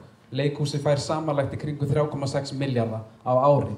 Þannig að þetta er 3 milljarða króna halli á hverju ári, þannig ef þú til dæmis myndi vera láta kjúklingabændur keppa við svínabændur og myndir setja alltaf 3 milljarða meira í svínabænduna. Auðvitað allir að borða svínakjöt og það var eina sem það myndi sjá út að svínabændundur hefðu efni á því að auglýsa og þeir hefðu sitt svínahús þar sem allir myndi vita hvert er áttu að Ok, svínin eru slæmt, þetta var tekið úr lofti. Þannig að lambabændurnir væru með sitt eigið lambahús og síðan kannski í kjallaranum á lambahúsinu getur þú fundið kjúklinga ef þú myndir leita vel. En þú sér hvergi utan á lambahúsinu að kjúklingabændurnir eru að vinna þarna og þetta eru ríkis kjúklingarnir. Ég að tala íslenska dansflokkin sem En þú veist, þetta hefur áhrif, fattiði, á almenningsáliti á listforminu. Það engin eðlismunur á danslist og leiklist. Það kemur einhver fram og tjáir sig og annar nemur það. En umhverfið og fjárfestingin, það svo mikið ójafnvægi í því. En síðan búist við því að það sé samkeppni á jafningagrundvelli. Og það gerir danslistinni mjög erfitt fyrir að vaxa. Og þrátt fyrir þetta, það hafa að mestu leyti kjarnakonur, brautryðjendur byggt upp heilt listform á landinu þar sem var áður ekkert. Dans var bannaður. Og svo koma bara konur á sama tíma að það vera að byggja upp leikhús í Iðnó. Þeir fara út, nema dans, koma heim, gera sýningar, stofna skóla, krefjast þess að fá plás, krefjast þess að fá opinberan stuðning og viðurkenningu og fá litla eða enga, kannski hurðin pínu hallað opið og sagt veriði með en samt ekki, fattiði. Og svo þessi barátta ennþá í gangi 100 árum seinna, baráttan fyrir þessari viðurkenningu, þessu sýnileika. Fyrsta skrefið viðurkenning, opinber viðurkenning. Já, þetta mikilvægt og mikilvægur þáttur í menningarlandslagi borgarinnar og landsins því að þáttakendur til dæmis í danslistum eru að langmestu meirihluta konur, hinsegin fólk, núna nýlega meira fólk með fatlanir, jaðarsettir hópar. Danslistin sú listgrein sem að þjóna þessum hópum og ríki og borg eru öll með jafnréttisáætlanir sem að krefja þessa opinberu yfirvöld jafnrétti á vinnustað. Starfsgrundvöll jafnt fyrir konur og kalla. Það þarf að aðgerðavæða þessar jafnréttisáætlanir með því að styðja við danslist í jafns við leikhús. Og þá ég að tala þessa áratuga fjárfestingu sem hefur átt sér stað, sem að danslistin hefur ekki fengið, til þess að við getum byrjað jafningisgrundvelli og svo má fjárfesta árlega, fattiði. Þetta það sem ég myndi segja.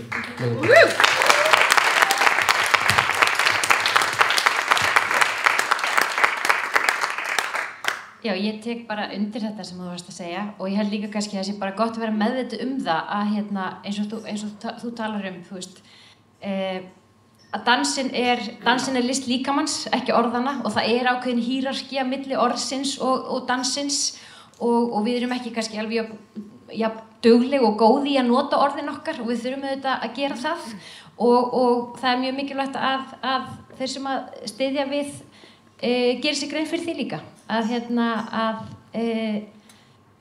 já, það ákveðin hierarkía þarna sem þarf að leiðrétta.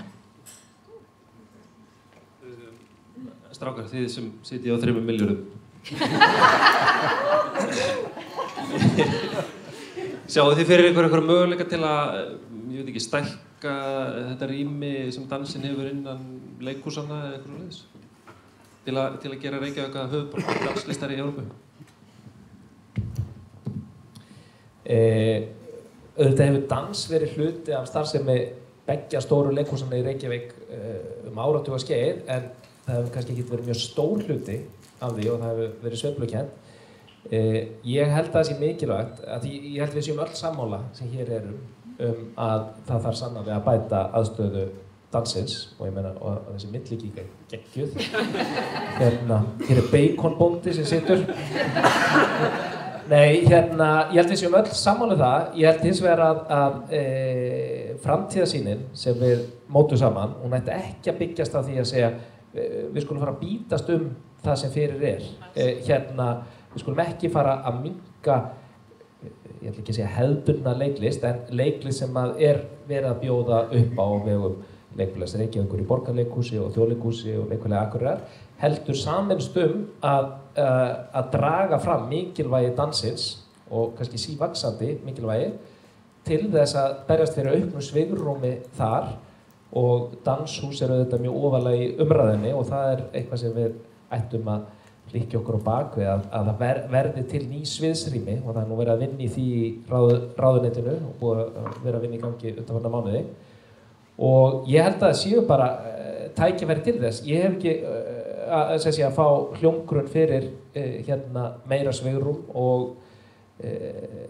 ráðamenn leggja alveg hlustir og hlusta. Það sem við þurfum bara að passa er að geirinn, sviðslistageirinn eða menningageirinn, hann verði ekki sundraður. Það er það sem bara ef maður horfir síðustu áratugi aftur í tímann, þegar það verða einhverja framfarir, það er þegar geirinn sameinast og talar einu máli, af því að þetta er viðfangsefni sem að stundum tekst að kveikja í pólitíkusum sem fá ástríðu fyrir einhverju og keyra það áfram, en leið og fara að óttast að verða einhverja deilur málið, þá stíga frá því. Þá segir, þú veist, að það er fullt af málum sem þeir þurfa að berjast fyrir og þeir komast ekki hjá að berjast fyrir, en þetta er mál sem að þeir hafa valum, hvort þeir setja á oddin eða ekki. Þannig að mikilvægast fyrir framgang danslistarinnar er að við séum sameinuð í því hvernig við tölum þær. Og þá þurfum við að passa að enginn geti misskilið okkur og sagt okkur, þetta er spurningin hvort að við fáum búta því sem borgarleikhúsið fær og hluta því sem að þjóðleikhúsið fær fyrir dansinn. Heldur snýst þetta að benda á að dansinn þarf meira svigrúm og meira. Þannig að ég myndi ekki vilja að við færum að berjast fyrir því að við tækjum að því sem fyrir í hefðbundnar sviðsetningar og farum yfir í dansinn, heldur að svigrúmi verði aukið.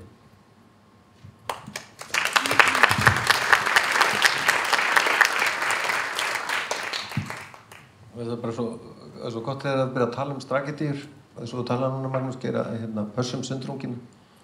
Og svo gott að þessi dagur sé til, að við sitjum saman og við sitjum eitthvað á oddinn, að við sköpum okkur agendu, hvað ætlum við að gera saman, hverju ætlum við að lyfta næst, samtaka og ég veit að við sem vorum í dönskum leikhúsheimi sem mjög blómlegur og mjög gaman að vinna í dönskum leikhúsi, en það var ekki danshús í Kaupmannahöfn.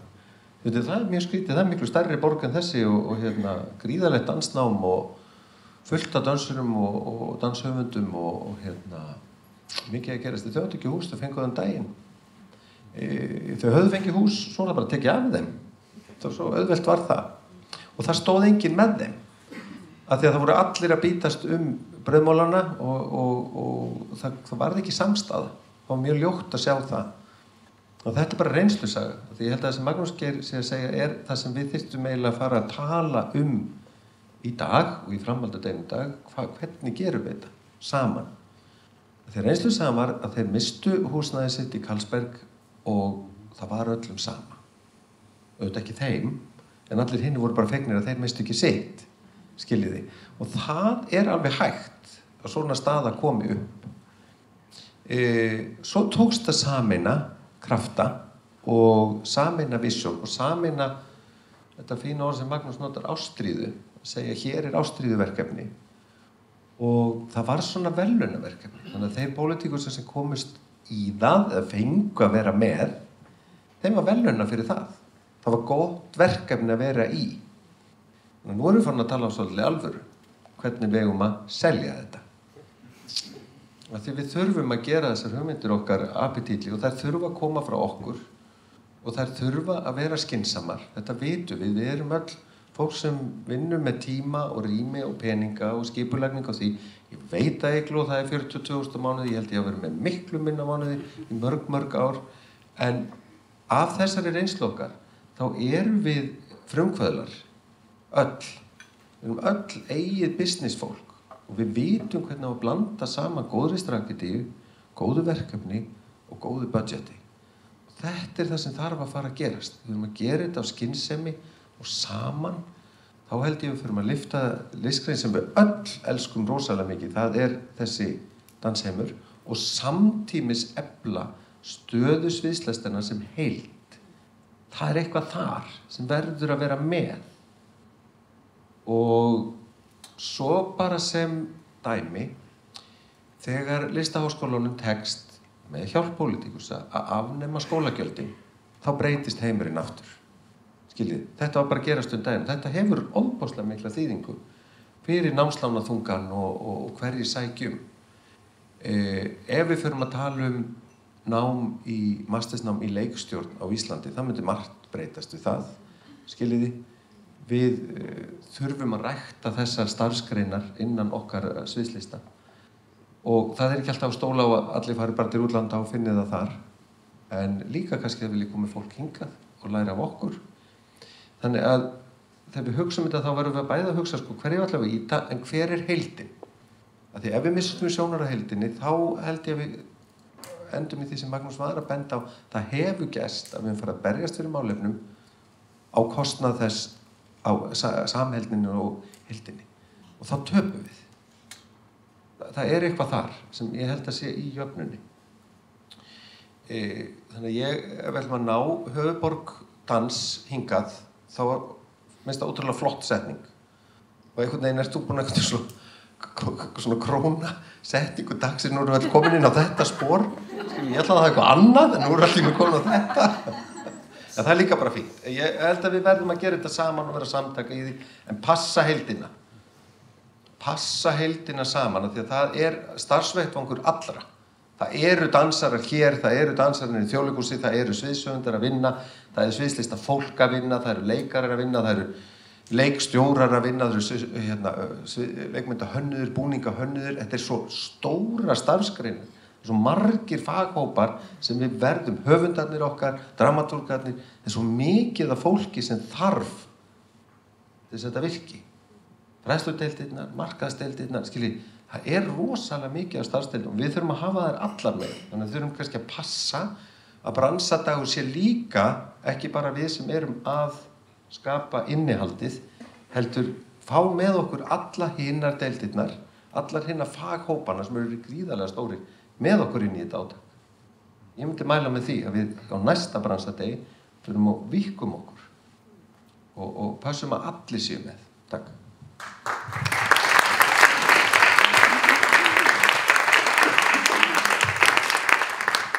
Ok, ljómandi. Mér langar aðeins að koma inn á, að því Magnús, þú talar mennskuna og þið komið öll inn á það á sama tíma, og á sama tíma, við tölum mennsku, og tengist því sem Steinunn var að tala í sínu innleggi, og líka því sem Eygló kom inn á, með bara þær aðstæður sem við erum í.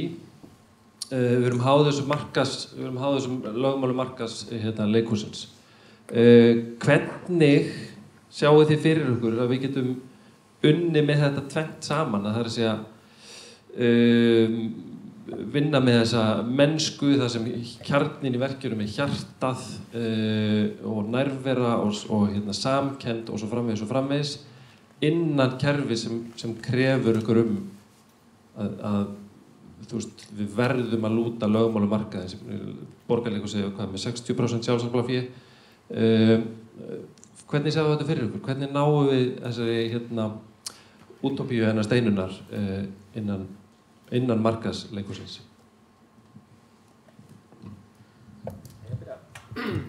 Ég lít svo að þetta sé ekki andstæðir pólar, af því að þessu er oft stilt upp þannig, ætlum við að bjóða upp á alvöru list sem er sprottin af ástríðu og sýn og drifkrafti listafólks, eða ætlum við að bjóða upp á eitthvað sem nær augum og eyrum áhorfenda. Munum bara hvað leikhúsi er. Það er ekkert leikhús nema að það sé einhver á sviðinu og það sé einhver í salnum. Og af hverju erum við að búa til leikhús? Af hverju erum við að stunda það sem við leggjum líf okkar í leikhúsið? Það er til þess að fá áhrif á áhorfendur. Það er auðvitað rosalega gaman, en það er ekkert gaman nema að sé áhorfendur með okkur.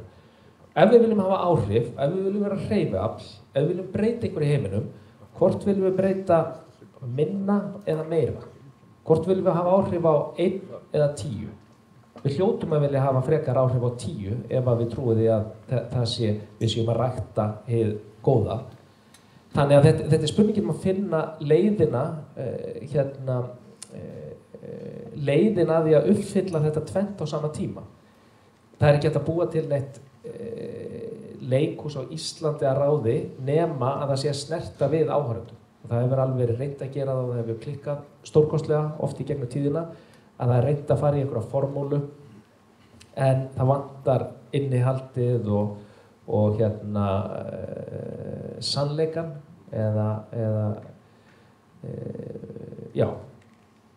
tærleikan eða sannleikan og það er bara kolfellur. Það er auðveldar út í heimi þar sem að fólk bara kemur til einhverja borgar og þú ert bombardaði með einhverjum auglýsingum og hefur eitthvað tíma til að kynna þér eitt eða neitt verkið og hefur ekkert heyrt af því og þá sleysastu inn á einhverja hræðilega markaðsýningu og sem að snertir ekkert við þér og þú ferð bara út jafn tómur og þú komst inn. Á Íslandi er það ekki þannig. Það er bara, við förum í leikhús af afspurn fyrst og fremst.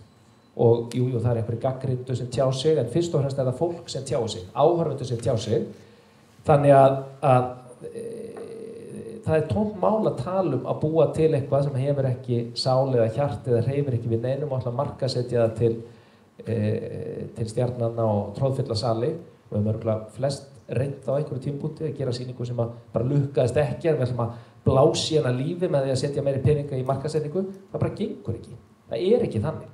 Þannig að þess vegna erum við í kjöraðstæðum á Íslandi til þess að búa til leikhús sem hefur innihald, skiptir máli, er hreyfiafl í jákvæða átt og á Íslandi gerist það yfirleitt ef að sýningin er að ná einhverju, það er einhver móttækileiki í salnum og okkur er að takast að hreyfa við áhorfendum, þá yfirleitt spyrst það út og sýningin gengur áfram. Það er ekki alltaf, en yfirleitt er það þannig. Þannig að ég held að aðalatriðið sé að vera ekki að horfa á þetta sem andstæða póla. Listrænt og krefjandi og gott versus markaðs, vinsælt og vont. Þvert á móti.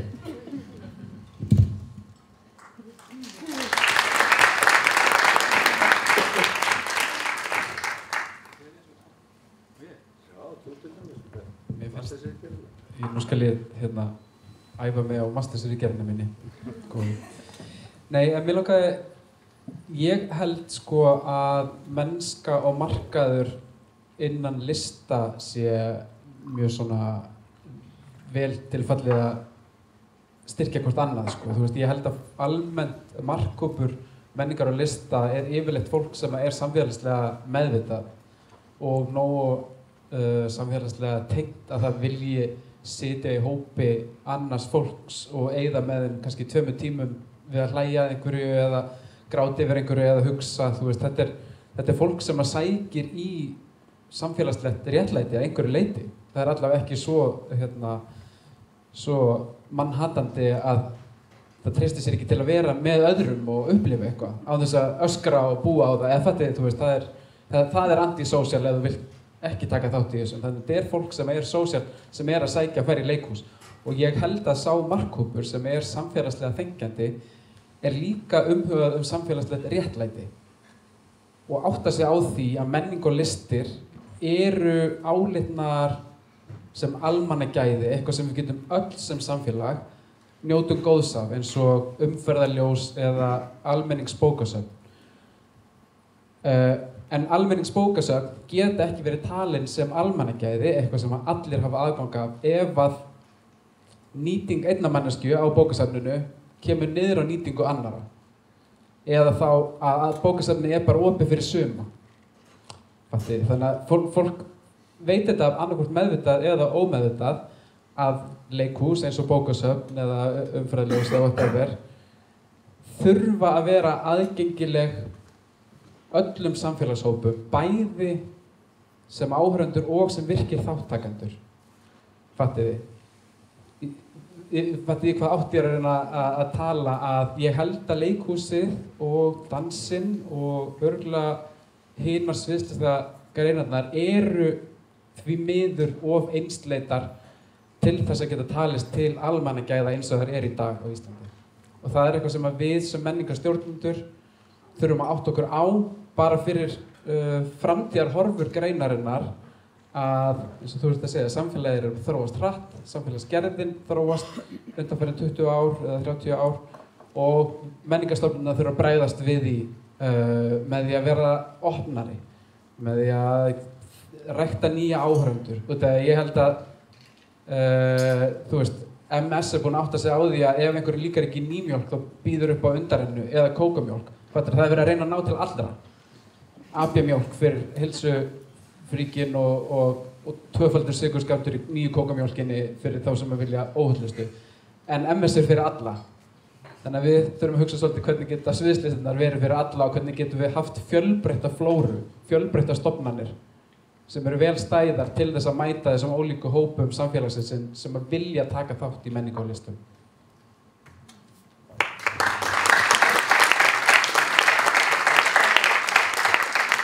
Frábært innlegg. Mér finnst það mjög mikilvægt sko, að nefna kannski árétta, svo mín orð séu ekki miskilin, að þú komst með svo frábæra punkta, að sko að því að ef við tölum eitthvað sem heitir markaðsleikhús, ef við hugsum okkur að það sé undir lögmálum markaðins og öllu leitum, framboð og eftirspurn og verð í tengslum við það, þá það auðvitað ekki, það getur farið að ganga gegn okkar markmiði. Ef við segjum okkur, við erum með rosalega vinsæla sýningu sem allir vilja sjá, hækkum það bara verðið upp úr öllu valdi.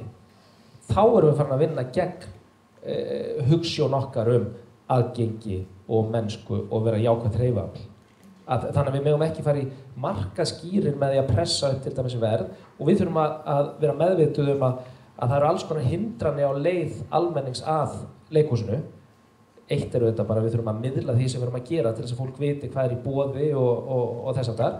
En síðan auðvitað verð eitt af því sem getur verið stór hindrun og þá verðum við átt okkur á því að þó það hafi kannski verið þannig fyrir nokkrum áratugum að flestir höfðu svona svipaða möguleika á að koma í leikhús, þá það alls ekki þannig í dag. Það eru bara hópar sem að þó að leikhúsverð á Íslandi í alþjóðlegu samanburði sé ekkert hátt, þá það mjög hátt fyrir marga hópa og ákveðnir hópar sem bara eiga engan möguleika á að koma á leiksýningarna sem við erum að bjóða upp á því verði sem að almennt gengur og gerist og þess vegna verðum við að finna leiði til þess að opna leikhúsi fyrir þessum hópum og þú veist, eitt aldurshópar og aldurshópar sem við erum örugglega öll með mikið fókus á í þess að við í Þjóðleikhúsinu erum mikið að horfa til bara unga fólksins, ekki sem sé bara barna og fjölskyldna og ekki eldri gesta, heldur 15 til 30 ára eða hvað það sem að kemur ekki nógu mikið í leikhús almennt og ein af ástæðanum og ein mikilvægasta ástæðan bara að verðið allt of hátt fyrir þau. Þannig að þá þurfum við að finna einhverja aðra leiðir til þess að opna leikhúsi gagnvart þeim og við fórum að staðið Þjóðleikhúsinu með því að bjóða upp á kort sem að bara þannig að þau geta komið eins oft og þau vilja fyrir nánast engan pening. Það alveg hægt að segja að þetta sé eitthvað að það sé verið að mismuna hópum en við þurfum að tegja okkur til þeirra. Alveg eins og önnur hindrun getur verið físískt aðgengi sem sannarlega þröskuldur í orðsins fyllstu merkingu og það þröskuldur í öllum húsum en kannski sérstaklega þessum eldri húsum eins og Þjóðleikhúsinu sem voru ekki hönnuð með það fyrir augum og það sem við verðum að gera að berjast og krefjast úrbóta á því til þess að leikhús sé aðgengilegt þeim hópi og síðan kemur tungumálið og alls konar aðrar hindranir þar sem við verðum að horfa á leikhúsið úr allt annari átt en markaðsátt. Af því ef við myndum gera þetta úr markaðsátt og segja bara loka markmið að það komi 100.000 manns í leikhúsið, þá auðvitað myndum við bara horfa á hópinn sem auðveldast að sækja, sem bara fólk eins og við á miðjum aldri og upp úr og komið í fasta vinnu með fasta tekjur og það auðveldast að ná í þá, það ódýrast að ná í þá, það öruggastu kúnnarnir en það ekki nóg að heildartalan sé rétt, heldur það samsetningin á gestunum. Hlakka til að lesa ritgerðina þetta.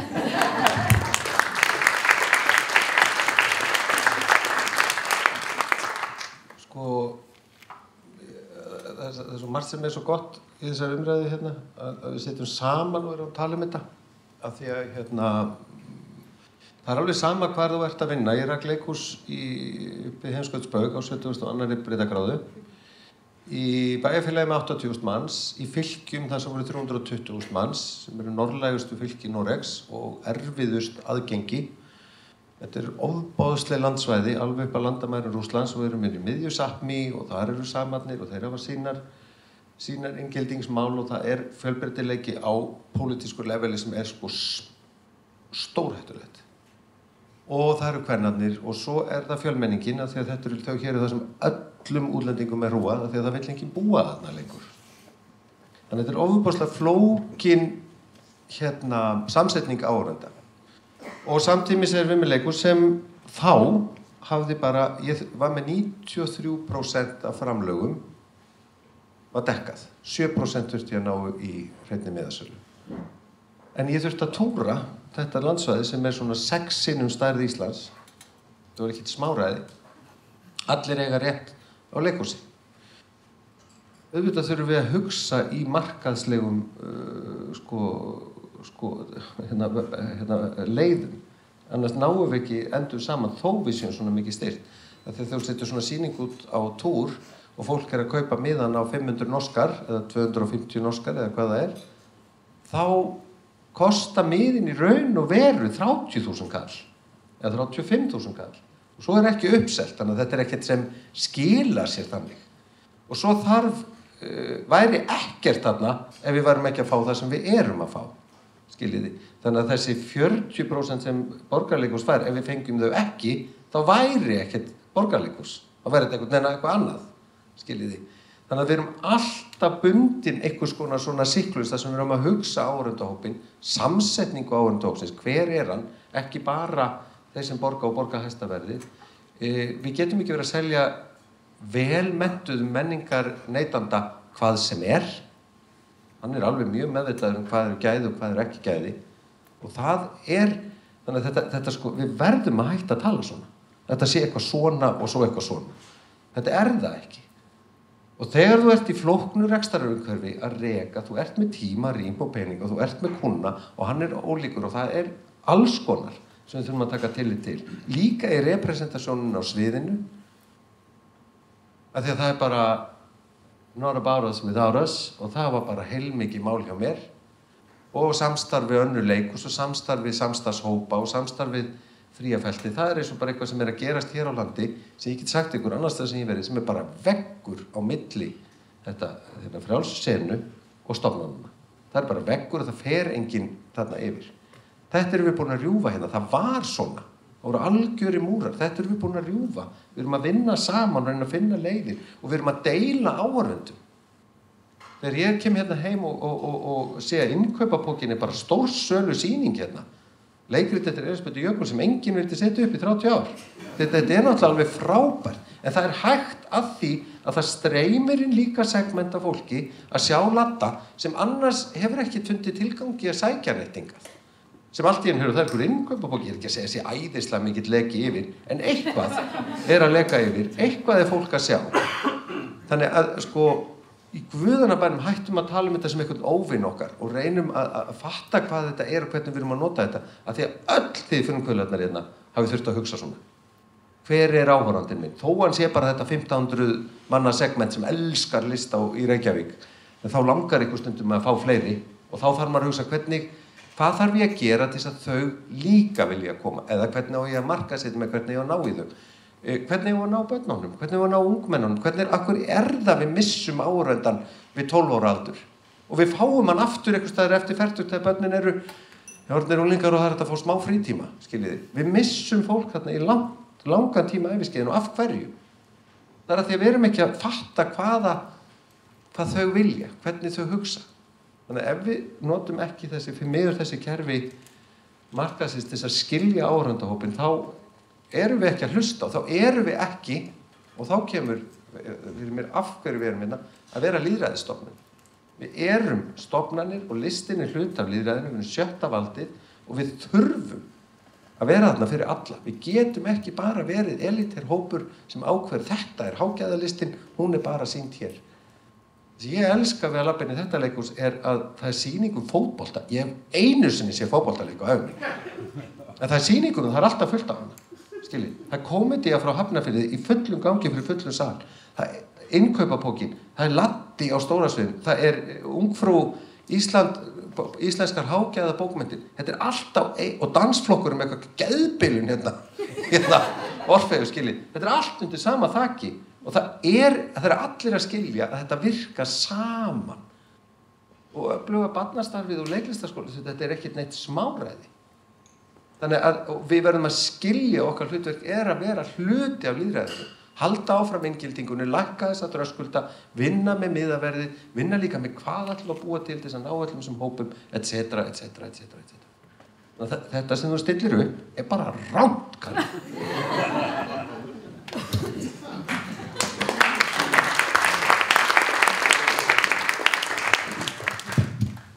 Já, ég hef ekki rosalega miklu við allt þetta bæta nema bara að mér var svo fallegt hvernig Steinunn talaði þegar hlutirnir eru flóknir og bara, ég held að þetta sé bara mjög flókið, þetta flókin dans og ég held að það sé bara mjög mikilvægt að maður sé meðvitaður það og að maður sýni mildi sjálfum sér og öðrum og umhverfinu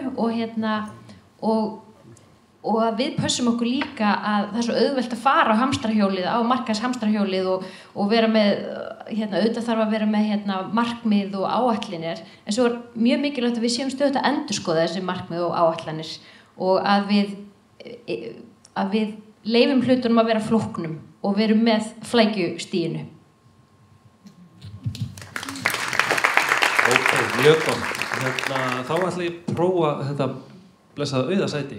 Mér langar svolítið að fá unga mannesku hér inn, framtíðina sjálfa. Magnús, hvað er það að segja? Ertu til í að stíga inn upp á svið?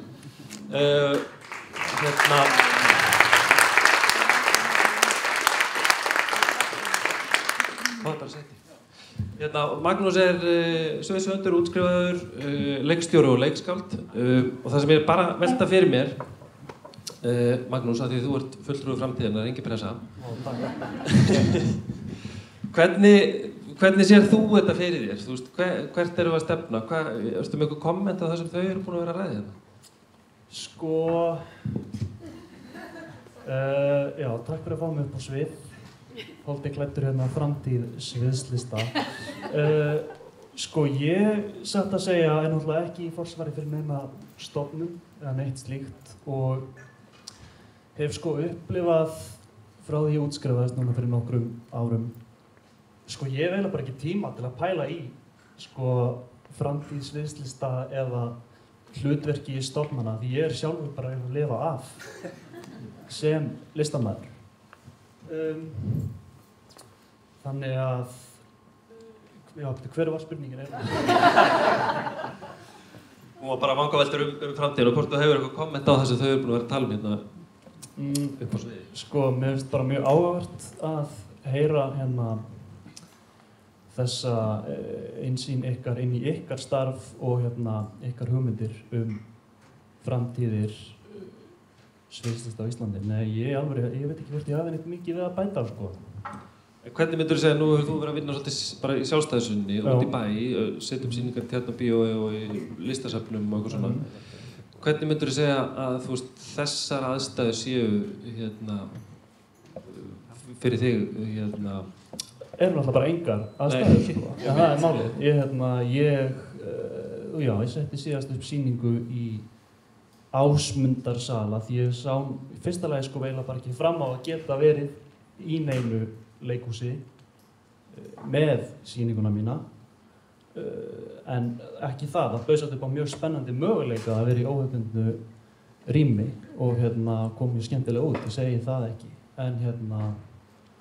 en ég upplifi að það sé mjög lítið pláss fyrir mjög marga því með þessum nýju brautum úr Listaháskólanum sem eru núna búin að vera starfandi í 15-20 ár að það er verið að útskrifa fleiri mjög hæfileikaríkt fólk og búa bara til nýja senu sem er gjörsamlega sprungin.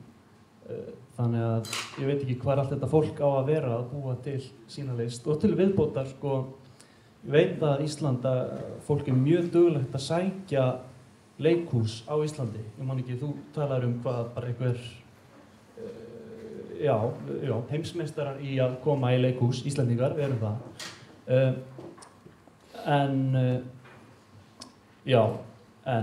við erum mjög fjölmennur hópur að gera mjög fjölmenna eða breyti hvað segir maður, alls konar ólíka hluti og hvar eigum við að sýna þetta, hverjir eigum að koma, hvernig eigum við að fá þau inn, hvernig eigum við að auglýsa okkur, hvernig eigum við að standa úr, mér finnst það mjög erfitt ef ég var bara hreinskilinn. Ok, það var ég kannski með spurningu til ykkar, þið talið samheldni fagsins, samstarf, þú nefnir innkaupabókan og fótboltasýninguna sem eru bæði sjálfstæðissýningar. Hvernig getur stofnanirnar komið, hvað maður að segja, meira til móts eða á annan hátt eða einhvern veginn öðruvísi við þennan gríðarstóra sjálfstæði gera sem hér á Íslandi? Af hverju eigum við að gera það? Já, af hverju? Er það spurningin? Það líka spurning. Nei, þú sagði koma meira. Já, og af hverju? Nei, við verðum að byrja á með af hverju. Þetta er ekkert að segja, við ætlum að fá meira. Það er allir að gera eins og þeir geta. Það búið að brjóta þennan múr. Þessi múr var, þegar ég kláraði þarna á síðustu öld, þá var ekkert frjálsa senan inn í leikhúsun. Allir þessi leikhópa, Gríma, allt þetta sem búið til hérna áður fyrir, það hafði ekkert með leikhúsin að gera. Frú Emilía, allt saman. Allt sem var hérna, eggleikhúsið, allt, það hafði engan séns á að koma inn í leikhúsið. Þröskuldurinn var svo hár. Það er búið að lækka, það er plattform, það eru allir þessi flottu prógram í gangi sem fólk sækir og það er open call og da. En af hverju eigum að vera þessu? Af því að við erum að mennta svona mikið af fólki. Þetta er alveg, skiljið, það verður svo skrítið. Við erum búin að búa til stofnanir sem erum að mennta okkur og búa okkur til og svo ætlum við að segja, en svo verðum við öll að fá vinnu. Við erum líka með háskóla sem býr til allt og við erum með heimsmeistarar að búið til lögfræðinga, við sögum það. Við erum búin til fleiri lögfræðinga per capita en nokkur annar land í heiminum. Við fáum ekki allir vinnu, sem við fara utanlands, sem við fara að gera eitthvað annað. Skiljiði, við verðum að skoða að hvaða sem við erum að búið til, að því að hluti af náminu er líka hluti af samfélagsgerðinni. Fólk getur lært og svo notar námið þitt í alls konar hluti. Skiljiði, þannig að þegar þið segja hvað stofnanir að gera meira, en af hverju að vera að þessu? Sko, samhæfingin er byrjuð, við erum byrjuð að fá svona hringeffekta af hvert öðru. En þegar við fyrir að byrja meira á hvort öðru, þá endum við það sem Magnús var að tala í byrjun, reynum að standa saman þetta. Annars lendum við einhverju öðru skrýtnu fyrirbæri. Og dansflokkurinn lendir líka í því. Við erum að reyna að samnýta þetta hús, við erum saman hérna. Og það eru þessar hringvirkanir, þær gagnast okkur. Mér finnst ótrúlega gaman að sýningin var í Ásmundarsal. Við finnst þetta bara algjörlega frábært og ber bara vitum hugvit og ber bara hugvit hvað Ásmundarsalur er farin að hugsa öðruvísi. Þessi að taka við einhver dansi niður í Hafnarhúsi eða í Listasafni Íslands. Það eru aftur þröskuldar sem að brotna niður. Þannig að þegar við gerum þessar hringvirkanir, þá erum við að virka saman. En þegar við fyrir að segja, ég ætla að fá meira, ég ætla að fara í þetta, þá erum við á rangri leið. Ég vil bara alveg slá því föstu. Þegar þá erum við farin að vera upp á móti hvort öðru og segja, hinir hafa meira og hefur þetta. Nei, það er að myndast ákveðið landslag og það eru frábært nám í boði sem, ef ég hefði verið á þínum aldri, þá hefði ég verið hér, ég hefði ekki farið út, skilurðu? Þetta hefði ekki verið svona mikið brölt, þetta hefði ekki verið 8 ár og 10 milljónir í námslán. Þetta hefði verið eitthvað annað, skilurðu? Þannig að landslagið er búið að breytast og svo erum við í því og svo segjum við, ok, við erum ekki öll, okkur vantar kröftura starfnir í Tjarnarbíó sem er algjörlega frábært að það sé orðið til og það er orðið öflugra með góðu fólki sem hefur unnið þar. Friðrik var þar, Sara var þar, það er verið að reyna að byggja þetta upp. Það er þjóðleikhúskjallari, það er verið að reyna að búa Gaflaraleikhús að berjast fyrir húsi inn í Hafnarfirði, það er verið að djöflast en við verðum að djöflast saman ef við berjum til að fá meira þér eða meira þá erum við komin innbyrðis og við töpum allar við erum bara, pössum okkur rosalega á þessu að því að af hverju við þessu, jú, við erum aðeins til að breyta hvernig við horfum á sviðslisti það er eiga verið inn á veitingahúsum, inn á heimilum fólks besta Nóru-sýninga på Dúkvæli sem ég sé, það fer heim til fólks og þeir sem búi í íbúðinni, þau verða að Nóru og Helmer. Það var algjörlega geðbilað. Það var að því að þessi leikhópur hafði ekki hús, þannig að þau byggu þetta til svona. Þessi sýning var búin til fyrir 12 árum síðan, hún er ennþá í sölu. Fólk er algjörlega vitlaust í þetta. Punch Drunk Love fer inn á hótel á Manhattan sem var yfirgefið og býr til sýningu þá Sleep No More. Og það veltur inn Wall Street fólk, að þetta er svona upplifunarleikhús. Það átti að vera eitthvað svona avant-garde, eitthvað að labba á milli herbyggja, skilið í rugl og með eitthvað grímu og kemur enginn á þetta, svona interaktíft shit. Það var alveg bara megaheitt og þarna erum við að tala saman. Ég er ekkert að segja neyðin kennir nakin, ég er ekki að segja það heldur. Fattið í munin. Byrjum ekki á meira og nakin, sko veist, ekki súspeki heldur. Það er eitthvað annað þarna sem við verðum að leita að og það er hringvirkni. Ég veistu að Já, mér veistu að þú verður meira nakin, er það ekki? Ég held við séum mjög sammála flest hérna. En mér langar að taka undir með Agli, sko, við viljum auðvitað ekki að sjálfstæða senan hún hverfi og verði stofnanavædd og við séum öll að gera það sama. Ég held að það sé rosalega mikilvægt að það sé alls konar fræja sprett upp og verða einhverju dásamlegum trjám og blómum og út allt, að það sé mjög verðmætt og við megum ekki missa það. Hins vegar að þá er það þannig í sögulegu samhengi að það er ekkert rosalega langt síðan að sjálfstæðir hópar fóru að koma inn í stofnanaleikhúsin og vinna í samstarfi við Borgarleikhúsið fyrst og svo Þjóðleikhúsið. Og 96 held ég sem að þetta skrif var tekið hér í þessu húsi og þá var mikil umræða hvort það verið rétt skref.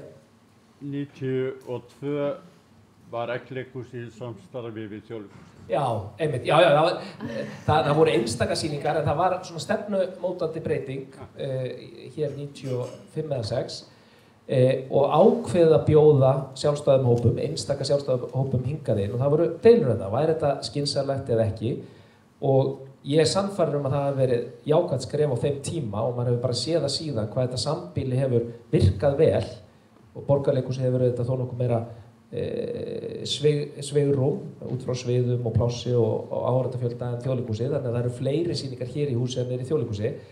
En þegar best tekst til að þá koma sjálfstæðarhópar með frábæra hugmynd, frábæra listamenn sem eru með sýnina, koma inn í hús, njóta stuðnings frá þessu öfluga starfi hér eða í Þjóðleikhúsi og þegar best tekst til að þá leggst þetta saman þannig að sjálfstæðarhópurinn nær að gera sýningu sem hann hefði ekki getað gert annars staðar. Og mér finnst mikilvægt að stóru húsin reyna að horfa á bara hvað vantar, getum við lagt það í púkið en látum sjálfstæðahópinn, eldhugana, fá að leiða verkefnið þannig að það verði sannarlega með þeirra fingraförum og þeirra karakter. Já, og það sem þau fá út úr því að auki þetta sambýli við allar hina sýningarnar sem að ég lýsti ágætlega áðan. Bara það að vera inn í húsi sem er fullt af lífi og fullt af gestum að koma á aðra sýningar, það getur gefið þeim aukið sýnileika og fleiri gesti. Þannig ég held að það sé jákvætt að vera í samstarfi, en krafan sem að sjálfstæðahóparnir eiga rétt á að gera til stofnanna er að það sé ákveðið gagnsæi í því hvernig þetta er unnið og þess vegna var það framfara skref núna bara fyrir 5 árum eða svo þegar leikhúsið fór að gera þetta svona skipulega og auglýsa eftir verkum og þetta sé svona nokkuð föstu ferli hvernig hópar eru valdir inn í húsin og það séu samtöl í gangi og þess að tala. En ég er ekkert viss að það væri skynsamlegt að það væri mikið fleiri sjálfstæðir hópar inn í húsunum að það myndi leiða til þess á endanum að uppsetningum stóru leikhúsuna myndi fækka. Pétur, kannski aðeins að heyri þér? Já. Varðandi þetta. Þú er ekki skora mæk. Takk, kærlega. Ég held sko, nú get ég sett á mig sviðslistaráðshatti minn út af að það er einn af höttunum mínum og það sem ég hefur bara fengið þau forréttindi að fá að lesa umsóknir sviðslistafólks á Íslandi núna að verða 3 ár og ég er líka einhvern veginn með það hræðilega verkefni að þurfa að velja af kannski þeim 140 umsóknum sem eru sendar inn af frábærlega sterkum og vel mótuðum verkefnum af allir fjölbreytni sviðslistana, brúðuleikhús, barnaleikhús, hefðbundið leikhús, dans, etc. Kannski 11 verkefni af þessum 140 og ég þarf að skera af þeim 1,6 milljarði sem sótt niður í 95 milljónir. Það er fjármagn sem ég hef til að hluta út til sjálfstæðu senuna. Og það er svo þessi sjálfstæða sena sem kemur inn í leikhúsin og glæðir leikhúsin lífi og fjölbreytni og nýjum aðferðum sem ónjóta góðs af því að vera í leikhúsi sem nær fjölbreyttum og sterkum áhörðum sem eru tilbúinir að taka áhættu og sjá eitthvað nýtt. Ég held sko tannhjólið í vélinni ekkert endilega ekki að virka þegar kemur samstarfi leikhúsanna og sjálfstæðu hópanna. Ég held að það sé ekki það sem að vélinni. Heldur eru allar appelsínurnar sem að stoppa bara strax í byrjun í hugmyndavinnunni sem fá ekki að verða neinu og allar fallegu góða appelsínurnar bara detta á gólfið og fara eitthvað út í loftið.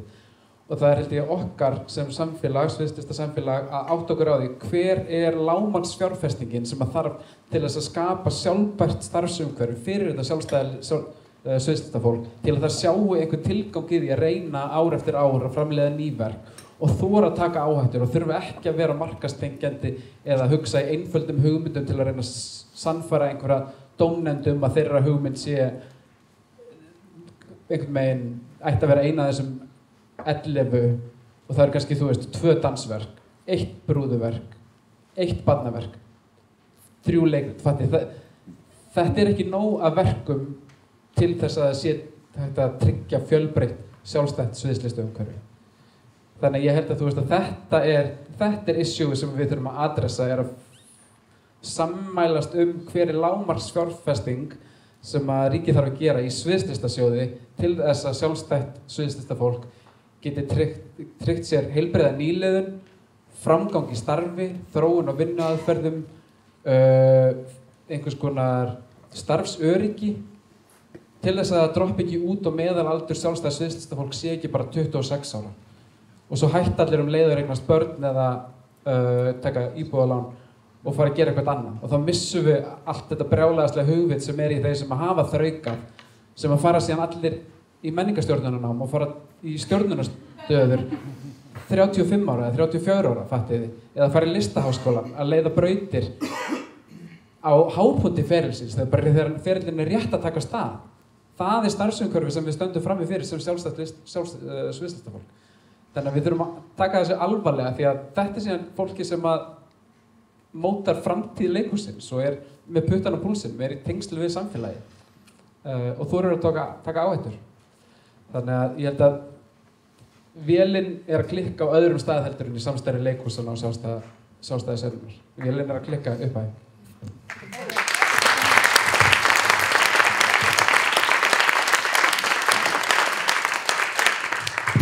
Nei, ég bara fullkomlega sammála þessu sem að Pétur var að segja og ég meina íslenski dansflokkurinn með þessa einu nýju stöðugildi dansara tekur því auðvitað bara mjög alvarlega að vera í miklu samtali við senuna og skapa vettvang til þess að nýta okkar resource eins mikið og hægt er en við leysum ekki þetta vandamál sem að hann var að tala um. Takk kærlega Magnús, takk kærlega fyrir þitt innlegg. Og líka bara svona til að árétta eða svona, já, kannski mátti ekki misskilja mig ég var ekki endilega þegar ég segi hvað meira geta stofnunarnir gert, þá var ég ekki endilega að tala kannski peninga, heldur hvernig getum við stutt við þetta stóra fag, hvernig geta stofnanir, leikhúsin, listaháskólinn og svo framvegis, sviðslistaráð stutt betur við sjálfstæði gera, það sem verið að gera tilraunir án þess að vera eitthvað að dæla einhverjum peningum í þann eða eitthvað svoleiðis. Hvernig getum við talað upp þessi rýmið sem við talaðum áðan, tóma rýmið, óperusunnuna, sjálfstæðu óperusunnuna, sirkusinn og allt það. Þannig að það er kannski hægt að hugsa það. Að öðru, þá er búið að koma svolítið inngildingu, leikhús fyrir alla og svo framvegis. Mér langar svolítið að bara örstutt að reyna að fá umræðina þangað í smástund. Kolbrún, hefur þú áhuga að stíga hérna á þessu sviðið? Já, Arún.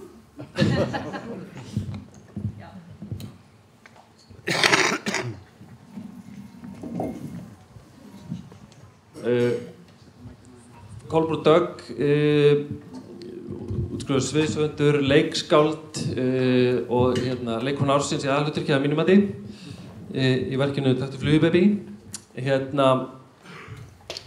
Mér langar svona að varpa þessar spurningu til þín. Hvernig sér þú veist, það er búið að tala mikið þetta hér, þetta er náttúrulega stór þáttur í umræðinni lengi.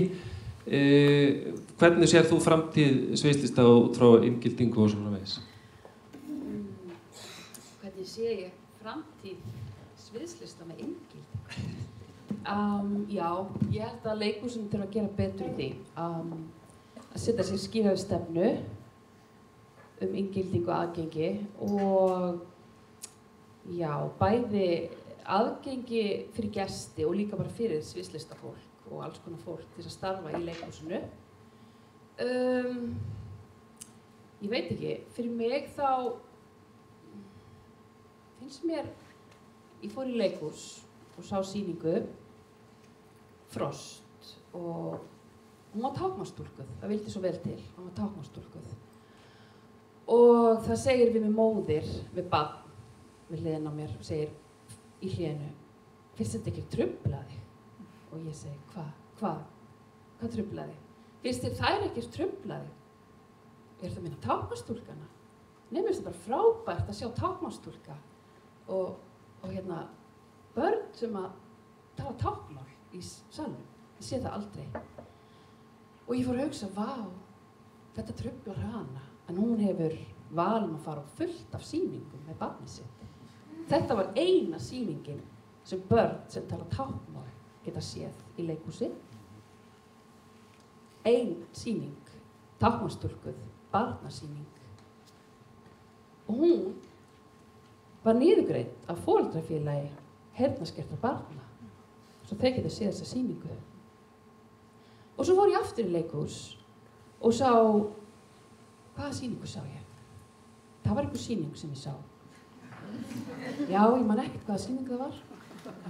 En ég var á stóra sviðinu og þá hitti ég vinkonu mína og mömmu hennar og þær segja, já, fyrir maðurinn aldrei með þér í leikhús? Jú, það er reyndar bara gert ráð fyrir einum hjólastól. Hérna megin, sko. En þá þyrfti hann að vera hinum megin. En það er upptekið þar. Já, það? Verður þú ekki að gera það í þessu, Kolbrún? Verður þú ekki að mótmæla þessu? Jú, ég verður víst að gera það. Þú nennir því ekki. Já, þetta er svona oft upplifunin og til dæmis ef maður er að fara að hinga í Borgarleikhúsið, þá þarf ég alltaf fucking shit að hringja á undan mér til þess að panta miða í hjólastólsæti. Ég er bara svo leið það, ég er bara mæti og þið finnið út fyrir þessu.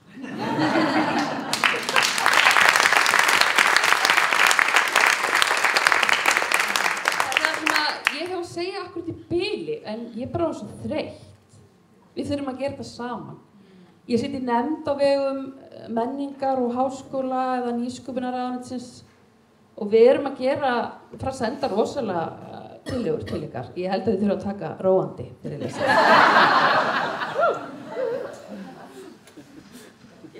Ég held mér að segja í bili. Nei, ok, ég er með spurningu. Ég vil kannski bara fá stutt svör og hnitmið. Hvernig getum við tekið boltan í þessu? Hvernig getum við, ég veit náttúrulega, þú veist, við vitum öll, þú veist, það er alls konar búið að gera og búið að setja þetta á fætur og á leggina og ég veit ekki hvað og hvað. Hvernig getum við tekið boltan frá þreyttri Kolbrún? Takk Kolbrún, ótrúlega gott að sjá þig. Hæ, Egill. Hæ. Þetta er búið að vera rosalega áhugaverð ferðalag í sambandi við þessa umræðum aðgengi sem er búin að vera í gangi einhver tíma en hún blandar saman í mörg ólík brot og það er það sem gerir hana líka ofboðslega flókna og svo fórum við að adressera þetta hérna upp við Heimskautsbaug og tókum þetta breska koncept sem komið hingað líka, sem afslöppuð sýning, relaxed performance. Og það voru ólíkar þarfir sem fólk getur ekki alltaf að sitja í dimmum sal og lokuð hurð og þú þarft að vera þessi þægi áhorfandi. Það bara fólk sem ekki þolir það. Og það þarf meira aðgengi. Og við gerðum þetta þarna upp í Tromsø og við gerðum þetta síðan rosalega vel og unnum með háskólanum í kringum þetta og unnum með öllum félögum sem vinna með ólíka hópa til þess að virkilega skilja þetta og það verið að vinna með þetta hérna í Borgarleikhúsinu núna með þessar afslöppuðu sýningar og það var fyrsta sýningin sem ég sá, þá voru alls konar það var barnasýningar fyrst og það voru svona fallegt að þeir voru mættir mjög fólk sem hefði bara aldrei annars farið þarna inn og hafði mjög slæma reynslu að sitja með fólki sem truflað á táknmálstúlkinum, skilurðu, og tekir þetta eitthvað skrítið og þeim tekir óþægilegt að vera í þessu samhengi. Það voru rosalega falleg upplifun. Við grétum öll og voru rosalega ánægð með okkur og fannst við æðisleg. Og svo fóru þau allt í að þóra og voru rosalega þakklátt, en svo fóru þau að segja frá að segja svona, veitu, af hverju eru við bara í salnum? Hvar eru hinir? Og við svona, hvað meinar hinir? Já, þið sem segja þessi ekkert að ykkur, þessi stóri meirihluti, hvar eru þið? Af hverju getið þið ekki verið hérna líka? Og við bara, já, fyrirgefðu þau eitthvað svona, við erum svo miklu bjánar í þessu. Og svo sögðu þau, haldið að við höfum bara gaman að barnaleikritum. Og þá sagði ég elska Beckett, ég bara, ok, skilurðu?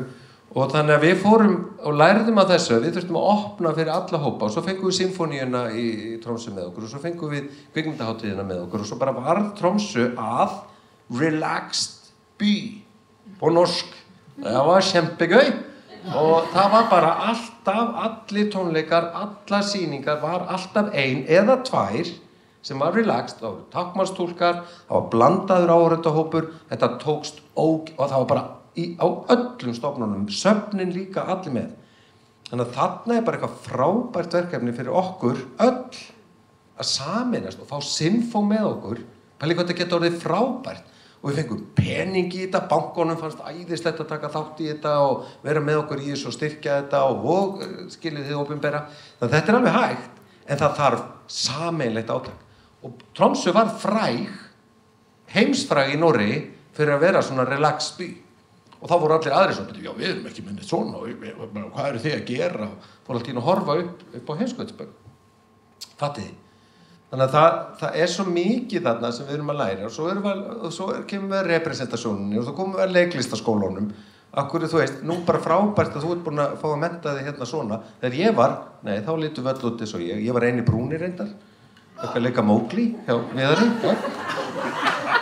Skiljiðu?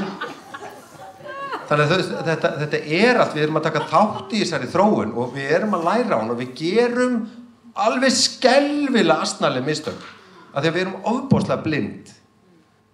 Og þá verðum við, ég held að þetta sé bara byrjun að við förum að taka okkur saman og hjálpa þetta blind spot og ég held bara að segja afslappað Reykjavík, fá alla menningarstofnunnar að borðinu og gera þetta á alvöru.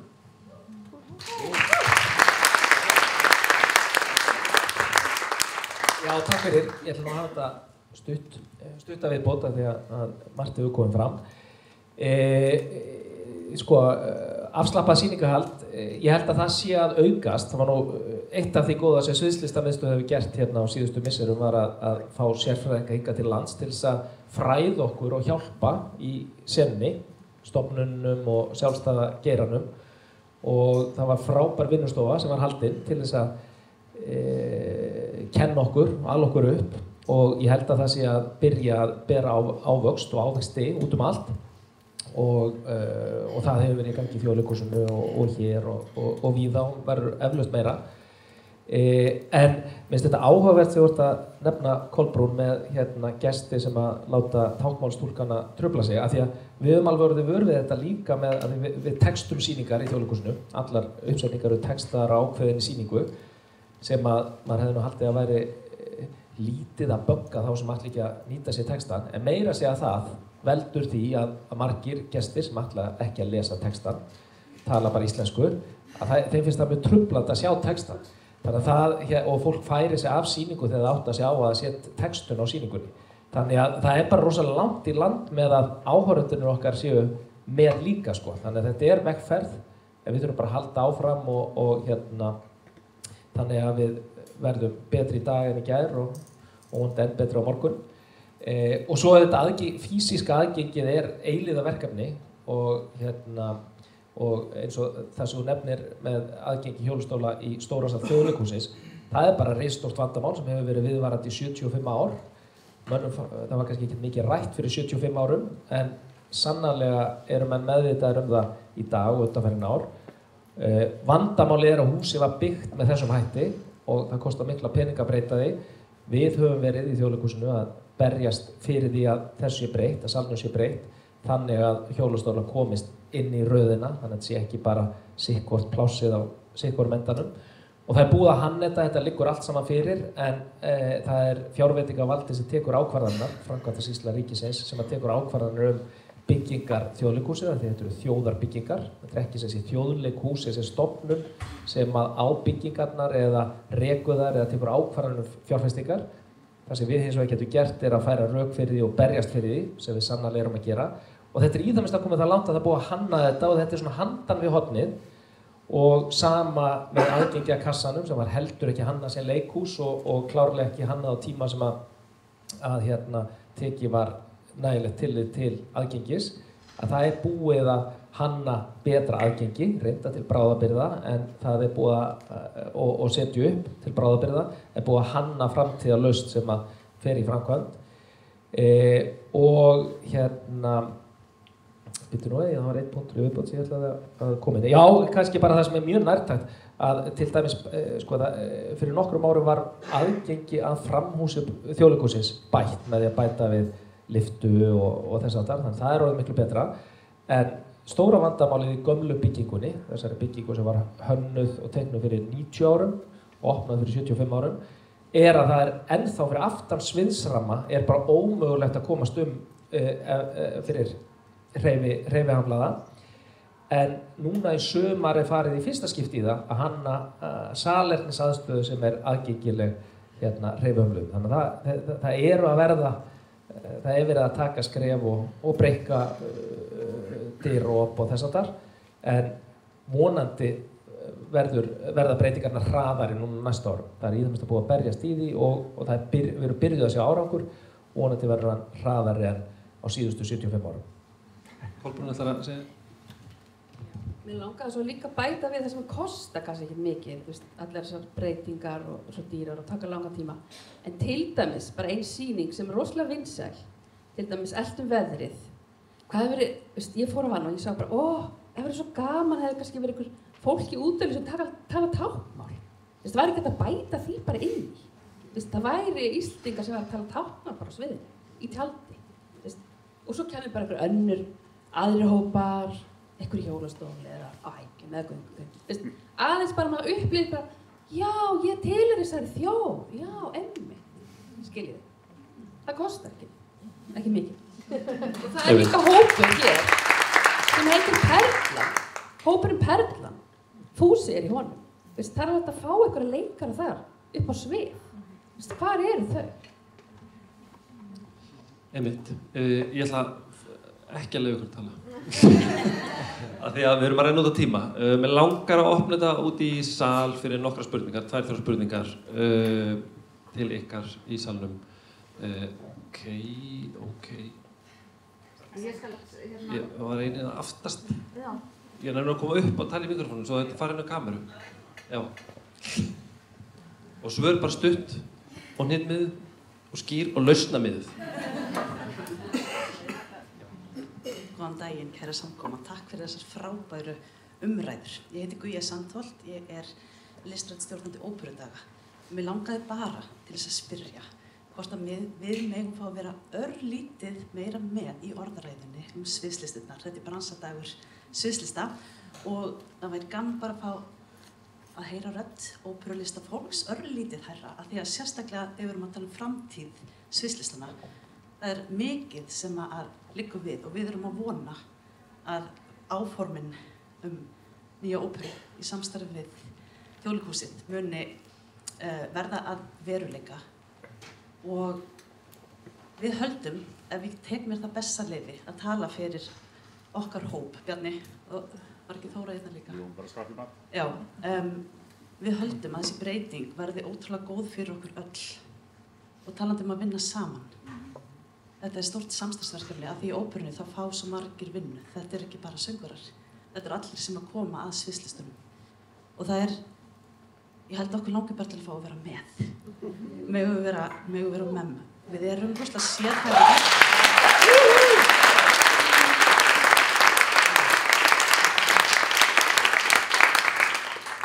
Bara örf orðum okkur. Við erum rosalega þeir sem eru búin að vera að vinna og mennta sig í óperufaginu. Það sérhæfður hópur, margra ára nám að baki. Og við erum eins og dansinn í mjög eiginlega erfiðari stöðu því að það engin föst staða fyrir klassíska söngvara eða óperusöngvara. Og það væri svo gaman að við myndum taka höndum saman og við myndum tala kannski dans og óperu í sömu andráni. Þannig að við verum saman í liði og þá stækkum við kökuna og þetta svo geggjað listform.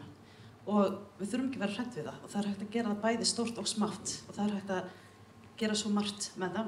Ég fann einhverja miða í töskunni og ég verði að koma þessum punktum að. Og þetta svolítið erfitt fyrir mig að þegar ég að taka pláss og það stundum svolítið erfitt að taka pláss og við í óperuheiminum höfum verið pínlítið svona feimin en nú erum við hætt því og við viljum fá að vera með og bara ef við lítum nokkur ár eftir í tíman fyrir 10 árum þá var eiginlega mjög lítið að gerast í sjálfstæðu óperusinni. Við höfum séð hvað hún hefur sprungið út og hvað hún skemmtileg og bara sýningarna sem hafa verið núna undanfarið eru að bæta við flóruna og bara munum það að ef þetta gerist, ef við fáum óperu, að það meiri fjölbreytni, það meiri vinnu að fá og mér langar rosalega mikið til þess að við kynnumst innbyrðis þannig að við byrjum að það fullt að ég þekki nokkra en ég þekki líka bara margir sem ég þekki bara ekki neitt og já, ég held að megum vera með.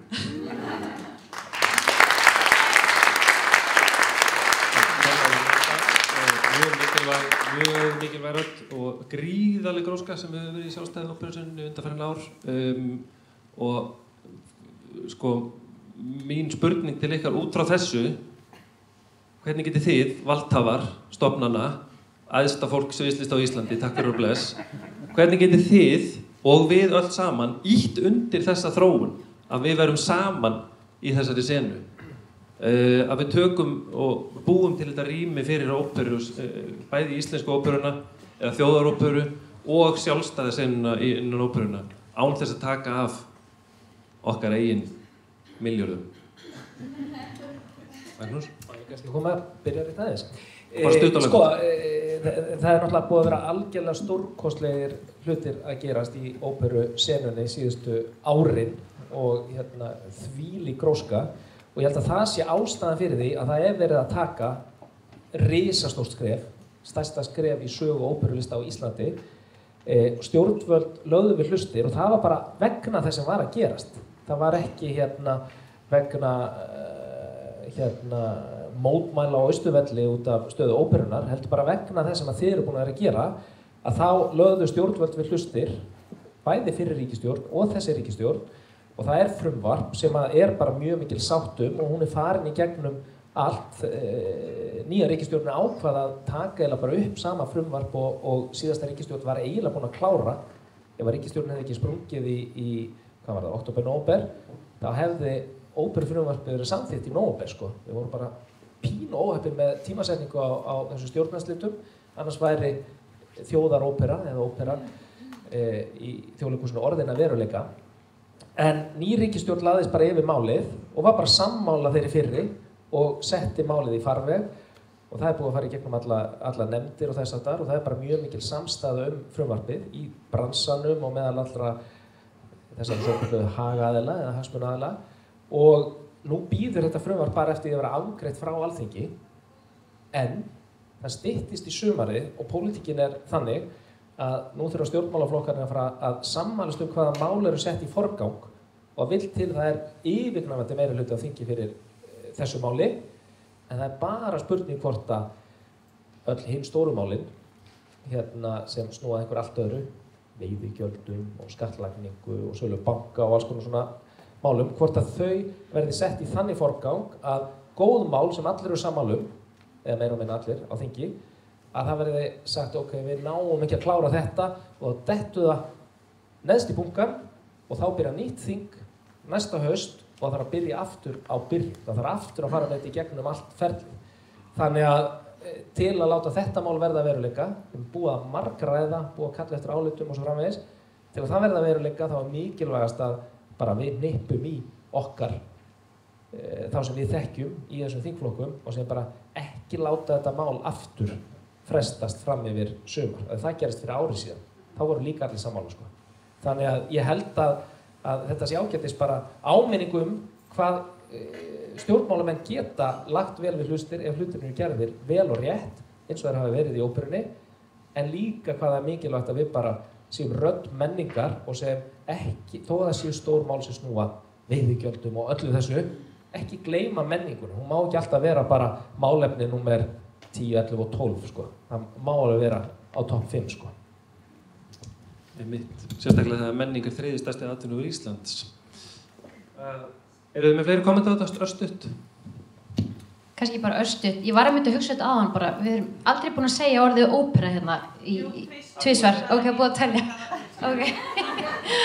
En mér langar bara að segja sko að það er ótrúlega búið að vera frábært að fylgjast með óperusenunum núna og mér finnst hún bara svona, þú veist, hún er búin að taka bara fram úr bara mjög hratt og mjög spennandi hlutir að gerast og ég held að sko í sambandi við þetta óperufrumvarp og ég held að sé bara mjög mikilvægt að við stöndum vörð að óperan hafi fullt listrænt og fjárhagslegt frelsi til að fara í þá átt sem að hún vill fara og bara vaxa og dafna í þá átt sem hún vill fara. Ljómandi, ég ætla að fá eina spurningu viðbót. Snæbjörn Brynjarsson, þú varst búin að rétta upp hönd rétt á hann. Ég ætlaði nú bara fyrst að móðgast fyrir hönd óperunnar en svo var hún guðjafn að taka þetta mjög málefnalega og það er mjög fallegt. Þannig ég ætla bara að nota orðið sem ég hef til að minna á sirkuslistirnar.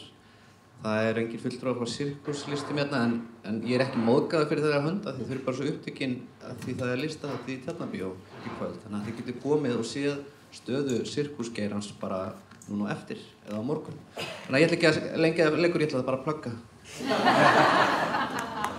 Ok, ein spurning viðbót, Ólöf.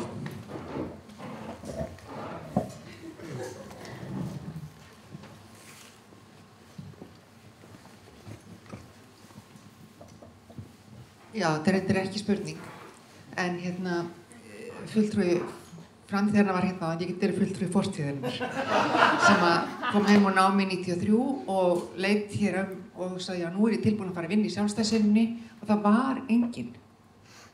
Í alvöru, það var enginn. Ég fór heim og prjónaði peysur til jóla. En svo byrjaði þetta að gerast og já, fyrst til nú bara nota tækifæri að hvetja listamenn sem mögulega svona sjá einhver færi á því til að skella sér í pólitík. Sveitarstjórnarmál eða Alþingi skiptir ekki máli. Bara í pólitík, fleiri listamenn í pólitík held ég sé bara mjög mikilvægt. Og þá kem ég að öðru. Hér eru fulltrúar 4 stofnana. Hvernig verða stofnanir til? Þegar að Félag íslenskra listdansara var stofnað, þá voru 5 dansarar, nei, fyrirgefið, þá voru 6 dansarar á landinu, 5 þeirra voru á þessum stofnfundi. Ein var ekki með, af einhverjum orsökum. Aðalstefnumál félagsins var stofnun dansflokks. Það tók áratugi, en þetta var sem sagt stefnumál úr grasrótinni. Við erum komin, við ætlum að dansa, við þurfum dansflokk. Og í dag höfum við íslenska dansflokki sem er stofnun. Leikfélag Reykjavíkur. Þegar Leikfélag Reykjavíkur er stofnað, þá vinna allir leikarnir í banka eða við önnur störf. Þau voru amateurar. Þau voru bara fólk sem sagði við viljum leika, við stofnum leikfélag og svo verður það Leikfélag Reykjavíkur sem er í dag stofnun. Reykjavík Dansfestival. Ég var svo heppin að koma að stofnun þeirra stofnunar, sem var náttúrulega engin stofnun þá.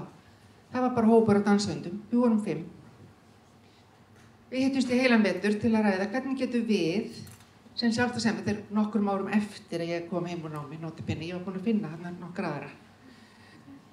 Og við sem sagt vorum 5 danshöfundar sem höfum öll lært á mismunandi stöðum með mjög ólíka listræna sýn, estetík, undirstöður í okkar námi. En við vorum öll professional danslistafólk og við hittumst heila vetur, ræðilega á fundum, bara hvernig getum við samnýtt okkar krafta, hvað getum við gert saman til að styrkja einhvern veginn, við getum ekki að styrkja sjálfstæðsýnum dansi sem var ekki til, kannski til að bara búa til.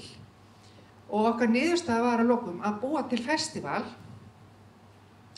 og rökin fyrir því voru, þetta vettvangur fyrir okkur að búa til verk og koma með framfæri.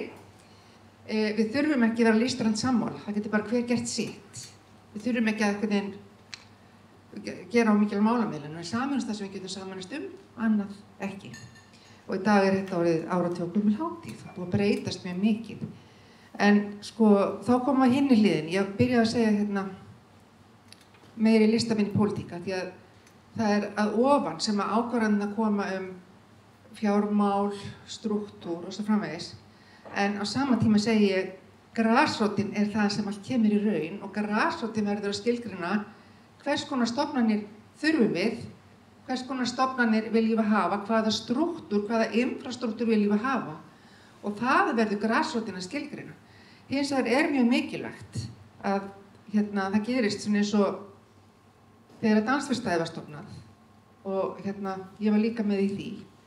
Og þá var svo mikilvægt að þá fóru Steinunn og Sveinbjörn, þá fóru og töluðu við menningarráð borgarinnar og sögðu þetta er það sem við viljum gera. Við erum búin að finna stað til að vinna að sköpun í dans, þetta er ekki leikhús, þetta er bara staður fyrir allt sem gerist í þróunarferlinu.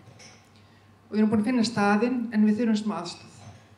Og í staðinn fyrir að þurfa að sitja þarna og útskýra hvernig listamenn vinna, hvað þeir þurfa að þá var bara svona, ok, hvað þurfið þið? Já, við þurfum að setja gólf og við þurfum að mála og það væri rosa gott að fá að hita rýmið, það væri frábært. Og bara, já, við getum hjálpað. Og þannig var það veruleika. Það var pólitíkus sem var listamaður líka, sem heyrði þetta og sagði, já, við getum hjálpað. Þar með gat dansverkstæði orðið til. Þannig að, sko, það er ekkert sjálfgefið að þetta séu stofnanirnar í sviðslistum. Eða þetta séu einu stofnanirnar í sviðslistum. Og það sem skiptir máli er að sko að þeir sem að starfa, Magnús, tómarýmið, þetta segir frábært. Kannski verður tómarýmið og verður stofnun eftir 20 ár, veit það ekki. En sko að það verður að koma úr einhverju þörf, hvernig vilja listamenn vinna, hvað vilja þeir gera, hvað þarf til að það sé hægt. Og svo þurfa listamennirnir að koma með tillögurnar, en það verður líka að koma skilningur á móti. Og þannig geta breytingarnar orðið. Og við erum í stöðugu breytingum, allt að breytast, stofnanirnir að breytast, allt að breytast. Og það er bara frábært. Þannig í staðinn fyrir að halda í þetta, nú Þjóðleikhúsið hefur alltaf verið svona, það verður bara að vera svona. Þjóðleikhúsið getur líka breyst. Það er kannski erfiðast að það er elst og það er kannski pínu svona, það er erfiðar að breytast þegar maður er gamall. En við getum alveg stöðugt haldið áfram að vaxa og þroskast. Líka þegar við erum 90 ára.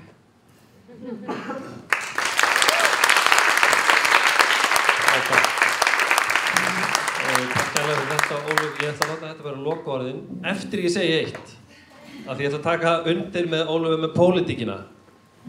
Það er ekkert mál að hafa áhrif á pólitík. Þið skráið ykkur bara í stjórnmálaflokk, skiljið þið. Og svo skrifið menningarstefnu stjórnmálaflokksins. Þetta gerði ég.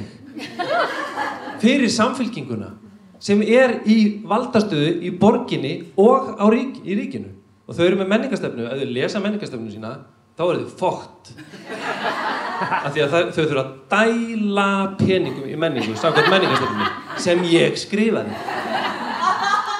og vitið þið hvernig ég fekk að skrifa þessa stefnu? Ég skráði mig í flokkinn, svo fekk ég fullt af einhverju spamposti nema eitt spamposturinn var hér eru drög að stefnu Samfylkingarinnar, endilega kommentið.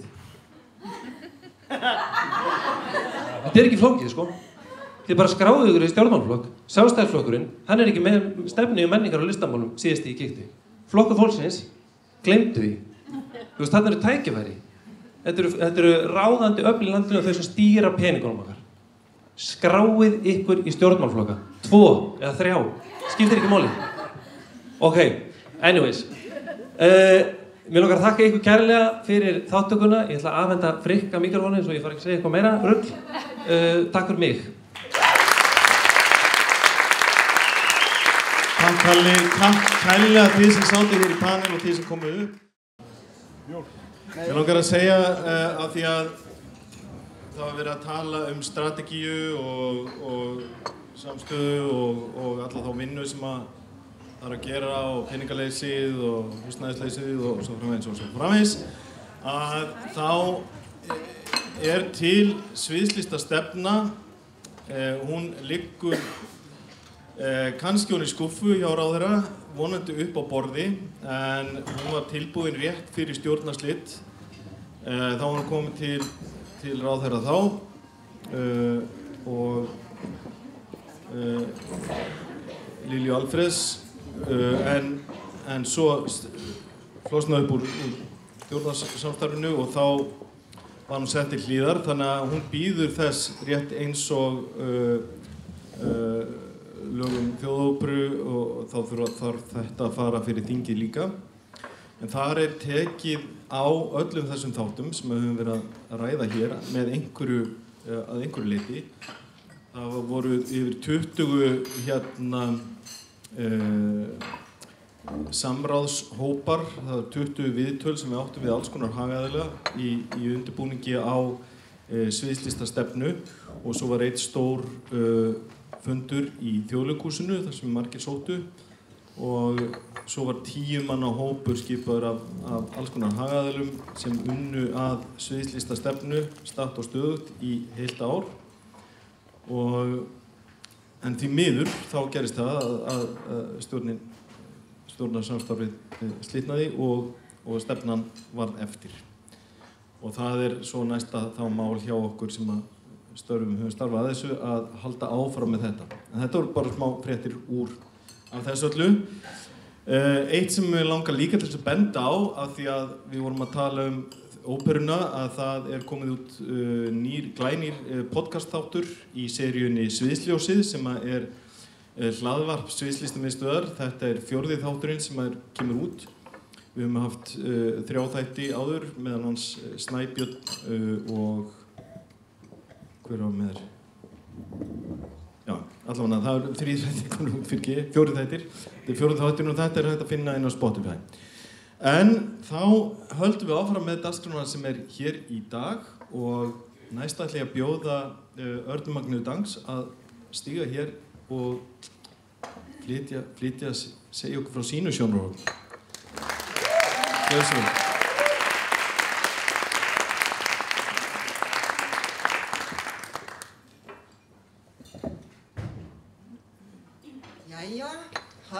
Ég ekki með skrýtnilýsingar og ég heldur ekki að fara að syngja og ég gæti dansa nakin ef þið myndu biðja mig fallega. Ég gæti líka kveikt í mér og hent mér niður stigann. Ég sem sagt titluð áhættu stýra en þetta náttúrulega að vera áhættu leikstýra og hef séð áhættuleik og kennt áhættuleik sem kallað sviðsspardar og eini Íslendingurinn sem með kennsluréttindi í sviðsspardum og hef kennt bæði við Listaháskólann og Kvikmyndaskólann sem ég syrgi mjög mikið þessa dagana og nú skulum við hafa bara mínútu takk fyrir Kvikmyndaskólann. Nei, sem sagt, nú ég mætt eina ferðina enn þessi ofurhættulega transkona sem náttúrulega óheyrilega sterk og ég í smá pásu frá því að hirða öll gullverðlaunin á öllum íþróttamótum alls staðar í heiminum mætt í þessa stofnun til þess náttúrulega að hirða öll kvenhlutverkin sérstaklega þeirra Nínu Daggar og Steinunnar Ólínu þegar ég var beðin að koma hingað og fjallum á jákvæðu nótunum það var tekið sérstaklega fram framtíðarsýn mína sem einu menntuðu leikkonunnar sem trans þá fór hugum minn á flug í allar áttir og þá sérstaklega hvernig á ég að geta rætt þetta bara á jákvæðu nótunum svarið ég get það ekki en í staðinn skal ég hafa þetta í styttara lagi og ég lofa að vera ekki óheyrilega erfið við ykkur öll hérna sem hafa ekki yfirgefið bygginguna nú þegar og raun aðeins gefa ykkur smá svona brauðmóla til þess að hugsa um. Það hefur ekki farið fram hjá neinn okkar sem fylgjumst eitthvað með fréttum að ástandi í heiminum ekki jákvætt í garð fólks sem passa ekki snyrtilega inn í ákveðin box þar sem öll þau sem á einhvern hátt eru dæmd öðruvísi þurfa stöðugt að réttlæta eigin tilvist og rökræða við sjálfskipaða riddara réttrúnaðarins hvað og hvernig við eigum að vera, hvort við séum yfir höfuð til og þá hvort að við eigum að fá að halda áfram að vera til og hvar við megum pissa. Ég svo sannarlega til og eins og það var til fólk eins og ég frá upphafi mannkins þá munum við halda áfram að vera til. En tilvist okkar og veruleiki þarf ekki og ætti ekki að vera barátta föst í endalausum rökræðum eigin tilvist og veruleika. Við erum fólk eins og annað fólk og okkar sögur ekki síður athyglisverðar og raddir okkar ekki síður mikilvægar í veggteppi veruleikans og sviði sviðslistana. Fyrir utan ljósvíkinga þá höfum við samt ekki séð þessar sögur sagðar í leiknefni hér á landi og í raun afskaplega lítið litur og fjölbreytileikans í meginstraumslist viðburðum hér á landi. Og einungis í listsköpun og jaðrinum sjáum við eitthvað til hans. 23 þá fekk ég að leikstýra einstökum óperuviðburði As One, þökk Gauju og þar í fyrsta skipti voru 2 kynsegin einstaklingar að syngja og performa óperu. Ég held að það hafi ekki verið gert áður á Íslandi. Hefur það verið gert síðan? Nei. Það nefnilega vegna þess að þegar við fáum smá pláss, þá heldur fólk að það sé bara komið nóg. Það er nóg að gefa okkur smá pláss, en ekki vera frek. Ekki biðja meira og ekki biðja aftur. Við fengum rödd einu sinni. En ég ekki hér til að skammast eða benda á það sem að í íslensku sviðslistum. Þegar grannt skoðað, þá vitum við öll hvernig í pottinn búið. Mér langar frekar að segja ykkur frá því hvernig sviðslistir sem eru inngildandi og segja sögur allra fyrir okkur öll, gera líf allra sem á þessar sögur upplifa ríkara og gefa þeim samfélögum sem þessar sögur spruttu upp úr von betri heim til framtíðar. Þar sem við skiljum að þrátt fyrir ólíkan uppruna, ólíkar vitundir, ólíkar þrár, ólíkar leiðir að ástinni, þá erum við öll hluti af sömu mennskunni. Þar sem listirnar sameina hug okkur og hjörtu í kærleika. Sviðslistir sem og listir allra eru þau ekki einungis spegil á samtíman og fortíðina, heldur einnig vonarneisti framtíðarinnar. Þetta ekki bara einhver einfaldur draumur einhverfar konu sem gefst aldrei upp að trúa á hið góða í fólki, heldur með viljastyrk og einlægni veruleiki framtíðarinnar. Þar sem við munum sjá og skilja að við öll erum ríkari, sáttari, heilli og hamingjusamari þegar listirnar eru gerðar af okkur öllum fyrir okkur öll. En ekki einungis forréttindi fárra handa þeim sem eru einnig handhafar sömu forréttinda lifandi í sömu búblinni. Mín von og mín sýn svo að við tínumst ekki í að rífast hver fái að segja hvaða sögur og hverjir ekki. Hverjir fá hvaða pening og hverjir ekki. Heldur að við búum í því umhverfi að það hreinlega skiptir ekki máli. Því við fengjum öll tækifæri til að segja alls konar sögur og í stað einsöngs forréttinda í sviðslistunum það myndi kór ólíkra radda skapa sterkari og án efa skemmtilegri sviðslistir en við höfum áður upplifað. En til þess að það geti orðið þá þarf fjölbreytileikinn að dansa af jaðrinum og inn á megin svið sviðslistana og verða jafn sjálfsagður hluti af heildarmenginu og öll önnur sem þar dansa í núinu.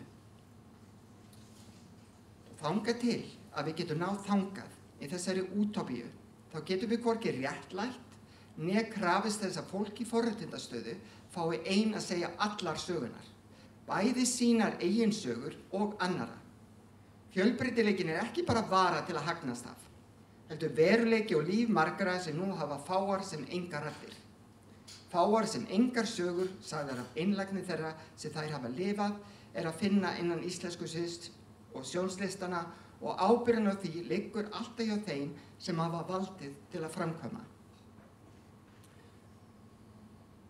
Valdið getur annarkvort verið skrimslið sem öskrar hæst og lætur óttann við óþekkta magnast upp í hatur, fyrirlitningu og ofbeldi á meðan liturinn hverfur úr sögunum sem eru sagðar og mennskan verður dauf og grá. Eða valdið getur verið leiðandi í að opna hurðir, brjóta niður múra og hvelfingar og hort inn á við og viðurkennt að það skilur ekki allt, mun aldrei geta skilið allt og þarf heldur ekki að skilja allt til að geta borið virðingu fyrir því. Af hverju skiptir sýnileikinn svona miklu máli og af hverju skiptir það máli að listgreinarnar allar taki af einlægni fullan þátt í þeim sýnileika? Til að svara því langar mig að vitna í eitt af fjölmörgum skilaboðum sem ég fengi á þeim tíma sem hefur liðið eftir að kvikmyndin Ljósvíkingar kom út. Kæra Arna, þín tilvera og kvikmyndin Ljósvíkingar kenndu mér að hætta að vera terf og ég að styðja transfólk. Þarna var manneskja sem af sinni einlægni hataði okkur. Eitt listaverk fékk hana til að hætta að hata. Hugsaðu þér ef það væri mörg svona listaverk, hvað margir myndu hætta að hata. Í gegnum listsköpun sem var gerð af kærleik og einlægni getum við sleppt tökunum á hatrinu og við gerum það með því að fagna fjölbreytileikanum.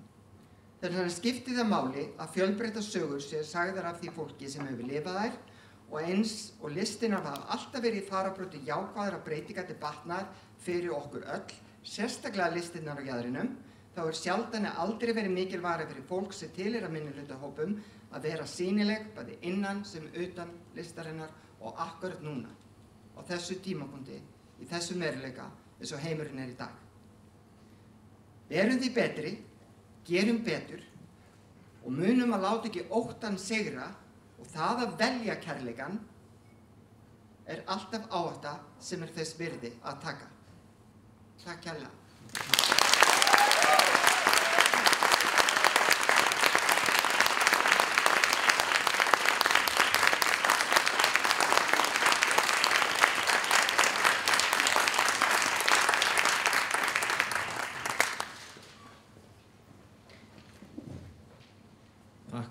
Takk fyrir þessa brýningu og þessa áminningu. Ég vona að við tökum öll sem höfum eitthvað dagskrárvald þetta inn í hjartað og þetta hluti af breytingunni sem við viljum sjá.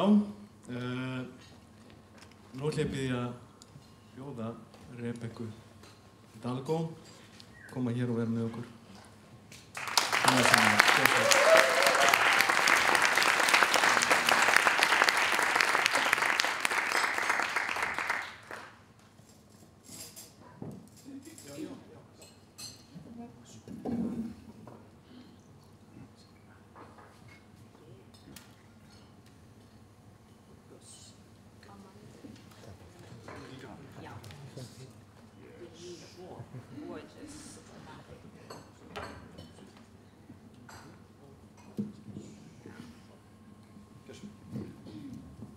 I'm gonna do it this way.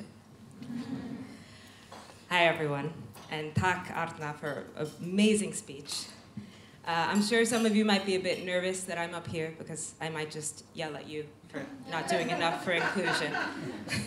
I do admit that when I was asked to do this, I was really nervous because here I am, a foreigner, having lived here for only 6.5 years, speaking about how I see the future of the Icelandic performing arts scene.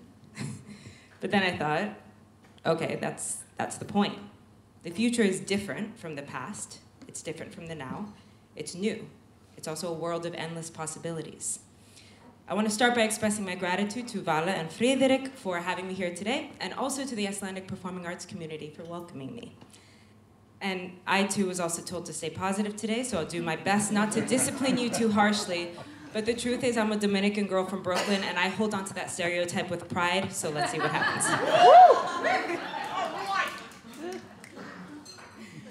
My name is Rebekka Hidalgo and I'm a performing artist, an actor, a dancer, a singer, a choreographer, artistic director, arts educator, community organizer, I'll send you my CV later.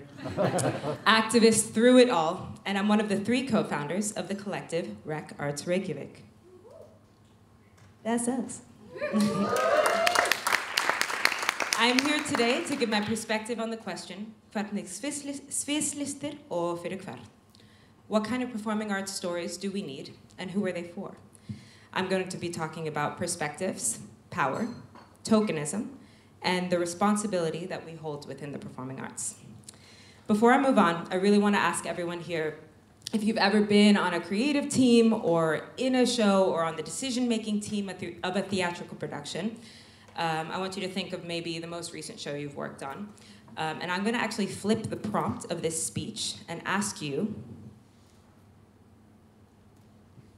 why these stories and why you? Why this show? Why should you be the one to put it out? Why is it important that you, as the director, the actor, the choreographer, the costume designer, why should you be doing this? And also, why is this important to you? And I promise this is not to spark more imposter syndrome within us, because we have enough of that. It's just a question to keep in mind moving forward. And don't worry, I know we all have to pay our bills, so if that was your answer to the question, I feel you too. But then maybe, why don't you have a thought of why you became a theater artist in the first place? What stories did you want to tell and why? We're all so vastly different as human beings, and we're all so vastly fucked up as well. I mean, why else would we be in the arts, right? Whether we make art that turns out comedic or dramatic, it's always to grapple with the daily challenges or life traumas that we've faced. We make art to reflect our realities, but who is it for? We often can't help our surroundings or our initial biases. It's pretty normal how and where we grow up, the type of people we grow up around. But as Arna beautifully pointed out, art has the insane power to change that. It can open up our minds to worlds and perspectives that we wouldn't see otherwise. And it also has the power to give us who may not quite fit in, permission to be ourselves, to feel a sense of belonging and think, hey, maybe I'll be okay. I grew up a musical theater fanatic. Anyone else here like a nerdy theater kid? Tak, amazing, I feel you. I also grew up wanting to have straight, long blonde hair and being super ashamed of being Latina. When I was 16, I saw the original cast of the Broadway show In the Heights. It changed the game for me, because not only did I see exact replicas of my gossipy tias, my francas, unapologetically portrayed on stage by Latin actresses, but I saw this culture that I sometimes found so embarrassing while growing up in a whitewashed world. I saw this culture being uplifted and celebrated for all of its imperfections and all of its beauty. I later went to go see the Gloria Estefan Broadway show On Your Feet with my parents. And the thing that actually made me tear up, get the most emotional, was during intermission. I listened, I looked around, and it was all Latin families in the audience speaking Spanish. And that made me cry. Feeling this pride for my culture, feeling all these people around me at a Broadway show, feeling this pride for their culture. Shows like Rent that showed little 12-year-old me that, hey, people living with AIDS aren't scary monsters. And also, maybe I'll be okay if I come out of the closet one day. Now, these musicals are not perfect by any means, but they are authentic stories because they are told both on stage and behind the scenes by the folks who lived these stories. And when those who live within any marginalized group see that authenticity put quite literally on a pedestal, on a stage, it makes you feel that sense of belonging within society. Isn't belonging something we all want? And who are we to gatekeep that feeling from others? Representation matters. And authentic representation matters. Authenticity is imperfect in itself because, again, we're all vastly different. But how, in Iceland, can we get that wide array of authenticity within our creative decision-making pool in the performing arts? I'll give you the answer. By not only consulting, but hiring, casting, and employing folks from different backgrounds in positions of power. Now, there's this theory, a good friend and colleague of ours, Vigdís Jakobsdóttir, brought this theory into light, a theory principle, and it's called the Pac-Man theory for inclusion. You might have seen this, and it's a little bit how the panel worked before, which is really cool to see. It is a theory that often, so sad, often in social events or networking events, when people are talking, they'll talk in a circle. And that innately excludes people from coming into it. Whether or not they feel like, oh, I'm left out, they just like, it's something, maybe they'll feel left out. But if you leave a space open, like Pac-Man, it always leaves a space for somebody to come in. So you can use this in a physical way and also just as a principle for inclusion. It always leaves room for new voices and leaves an open seat at the table. Yay! As of the 1st of May, 2025, 81,277 people residing in Iceland are people of foreign citizenship.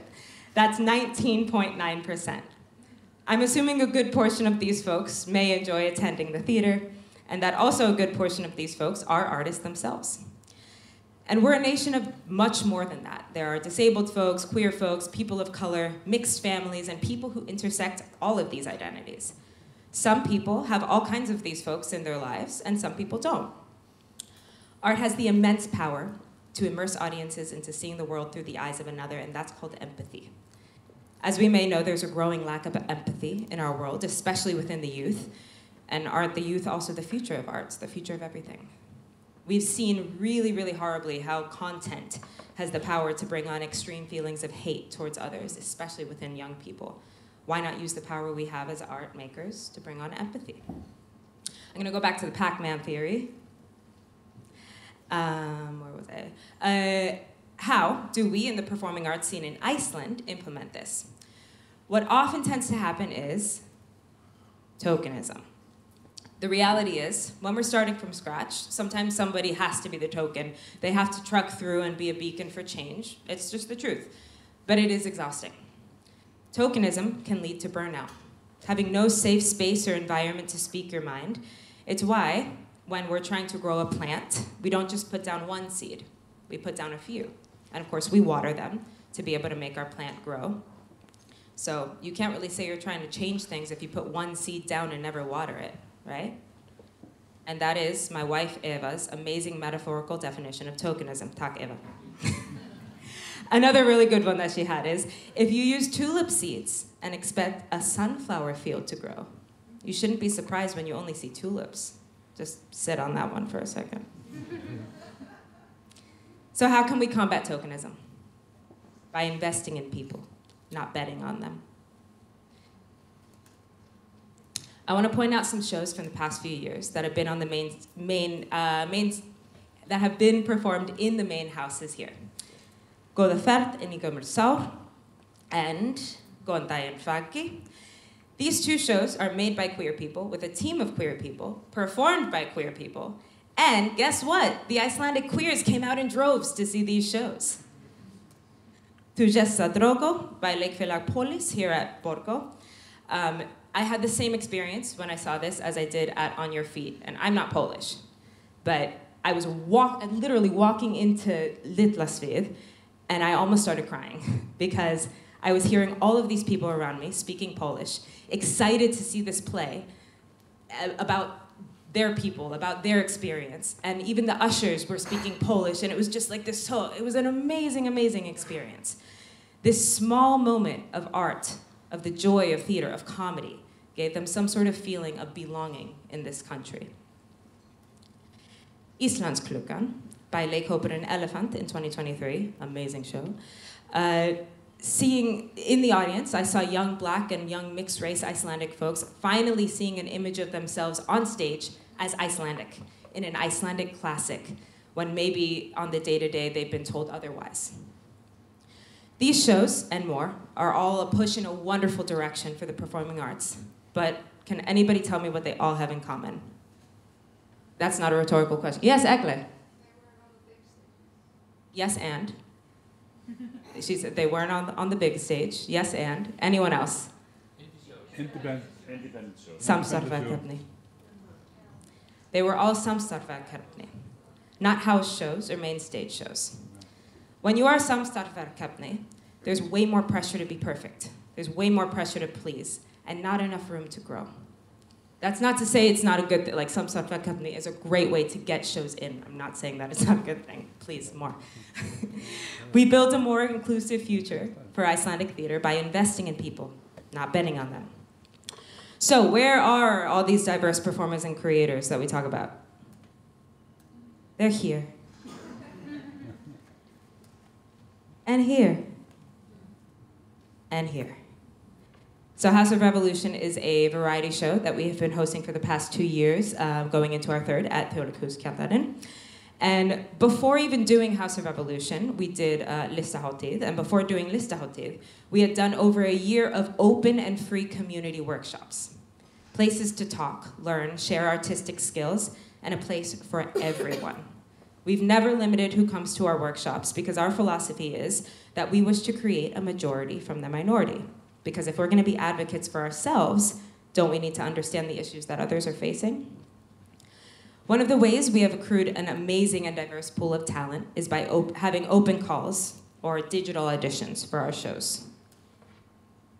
Oh, and these are some audience members, because of course, if you have on stage, audience, it's simple. Auditions and open calls. Audition culture is not really something that's been common in Iceland. However, that is thankfully changing, and I really, really hope it continues in this direction. I remember the sheer amount of camaraderie in the Moulin Rouge auditions, for instance. I'm just looking at other people who were at those auditions. It brought so many people together from this scene, especially the dance scene, in one space, feeling like finally we all have a chance to be seen, to be heard, and it meant so much, and we need more of this to bring us together as artists and as creators. Yes, auditions are time and money, but it's necessary to invest that time and money in order to further the change, otherwise things will just stay the same. I hope we also see this forward-moving change with open calls or applications for choreographers and directors for both the big houses and independent productions. We can't catch any fish if we don't cast the line. And that's my own metaphor. It's not as good as Eva's, sorry. We have wonderful organizations now like Sviðslistasamband Íslands. So let's host more performing artist meet and greets, more opportunities to be seen, to pitch your work, and most importantly, be social, because these social and these community events are so important in combating elitism. And also, I want you to just think about the access within these events as well. Will all the folks within the theater community be able to access your event? Will there be a sign language interpreter? Don't wait for folks to request one. Provide one and they will come. This leads me into another question we've heard a lot through our work at Rec Arts. How do we get this diverse group of people to come out on audition, or how do we find them? And we always start with the same answer. They probably won't come if, number one, they haven't seen folks like themselves represented before, or number two, they don't see themselves reflected in the creative team. Trust is everything, and just like the Pac-Man theory, we cannot expect to gain new insights if our circles are always closed. Representation matters. These are some folks from the Rec Arts Reykjavik collective, just some of you are in this room right now. Can you raise your hand if you have either worked with or been a part of Rec Arts in any capacity? Take a look around. Amazing.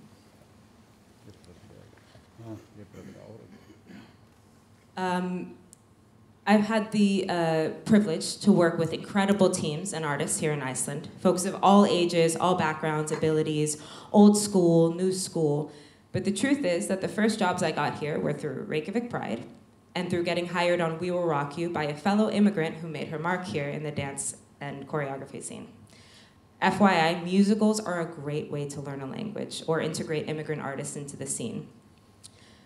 For a while I was like, yeah, I can't really speak full sentences in Icelandic, but I can sing the whole Queen discography in Icelandic. Very special skill, very special skill. By folks from other intersections, Icelandic or not, even existing here in the arts, I felt so much more embraced, validated, and feeling like I could integrate into Icelandic culture while not compromising everything that made me who I am. So now, we're gonna talk about our responsibility, what we hold in the performing arts. What marginalized people do or don't do on stage means so much, especially when they're the only one. Now, this idea may not be as obvious to the majority, but it definitely is to us. For instance, if there's one person of color in a cast of all white folks, and they are the only one without lines, it says something. And for us folks from the margins, it says that something loudly. But if the cast is pretty mixed, then maybe we just think, okay, this person just has a smaller role. That's theater. Context matters, and history matters. The arts are an educator to the masses. We have to understand that perhaps the average straight theater goer with a season pass is not going to themselves reach out for education from Samtykkesskylda out to combat their homophobia. They will rather get their information from entertainment, as Arna said.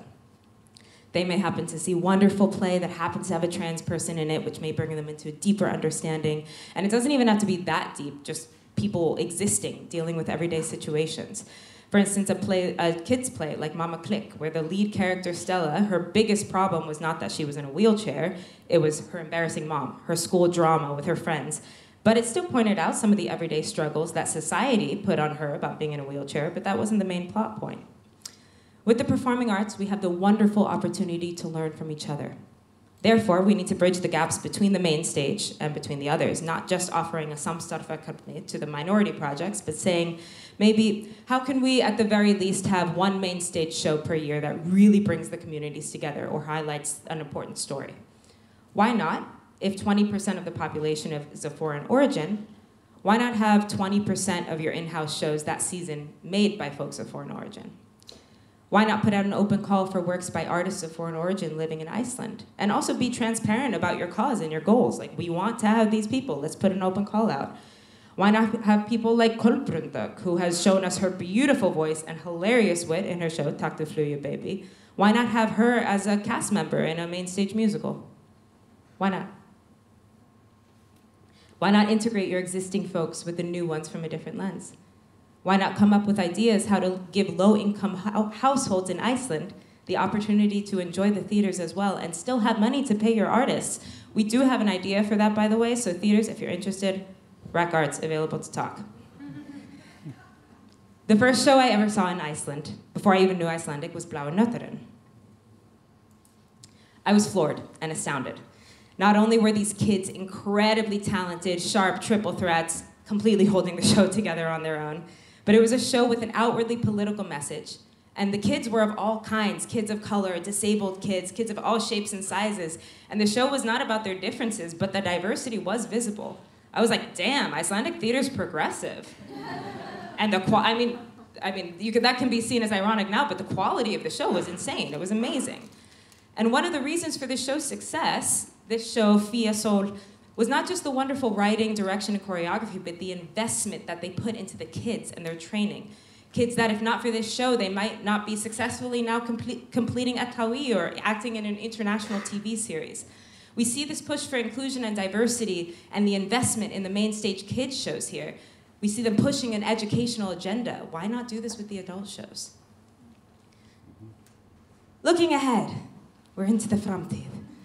I'm so happy to see the direction that we're currently going in. Even the adoption of sliding scale ticket prices has gotten more widespread. So what stories do we need, and who are they for? We need stories that build up the kids who think they aren't enough. We need stories for the adults who keep telling themselves they aren't enough.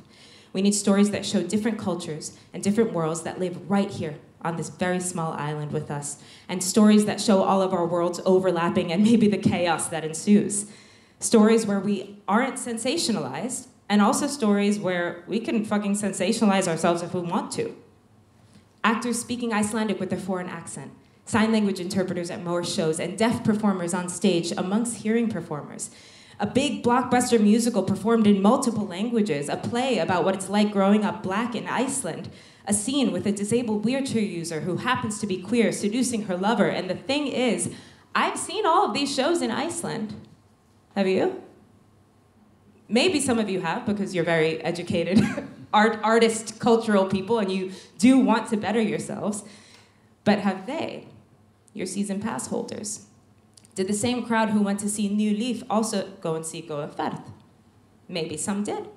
But we also know why maybe some didn't. Think about why, from a marketing perspective now. Come and see this amazing big show about your favorite cultural Icelandic icon. It's big, it's fun, it's emotional. It'll take you on a journey, and it'll tell a very intimate story. And there's people flying through the air. Versus, hey, come and see this big gay show. It's super gay and trans. It's super diverse. It's a big queer gay show, diverse. And hey, did we mention it's gay and diverse and like really woke? And there's people flying in the air. You know I'm taking the piss, but you know it's true. Why not use your power and privilege to give the people of Iceland the invitation to empathy and understanding? And you might actually have to disguise that invitation into education because they wouldn't seek it out otherwise. The invitation to actually look forward to bridging the gaps in their communities. And also, give the invitation to those who have been made to feel inferior in Icelandic society, give them the invitation to feel a sense of belonging by seeing themselves on that pedestal that is the stage. The stories we need are for all of us in different senses. And please don't be afraid to ask questions. Reach out. Us at Rec Arts Reykjavik are so happy to be continuing with a third season in collaboration with Þjóðleikhúsið, and that wouldn't have been a possibility without people like Greta Kristin or Mattias. Where was I? I was just looking at Greta. Right. People who are sharing the platform, actually reaching out and giving folks like us decision-making power in the National Theater basement. That's Go-Go Star's joke, it's not mine. But it really means something, it really does. Do your best. And if you make mistakes, own up to it and put the work in to do better.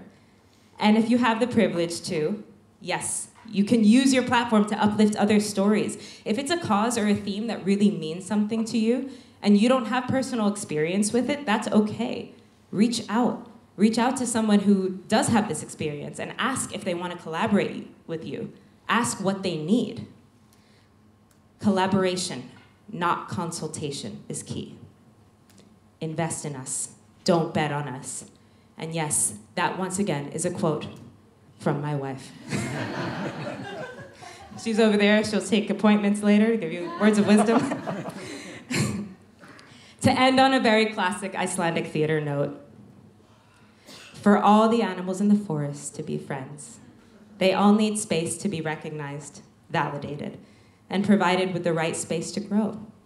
Otherwise, we'll just keep fighting for that same tiny plot of land. We're gonna be making up stories and rumors about each other. I haven't actually seen the play. Is that what happens? They make it? Nah, okay. Takk fyrir og góða skemmtun.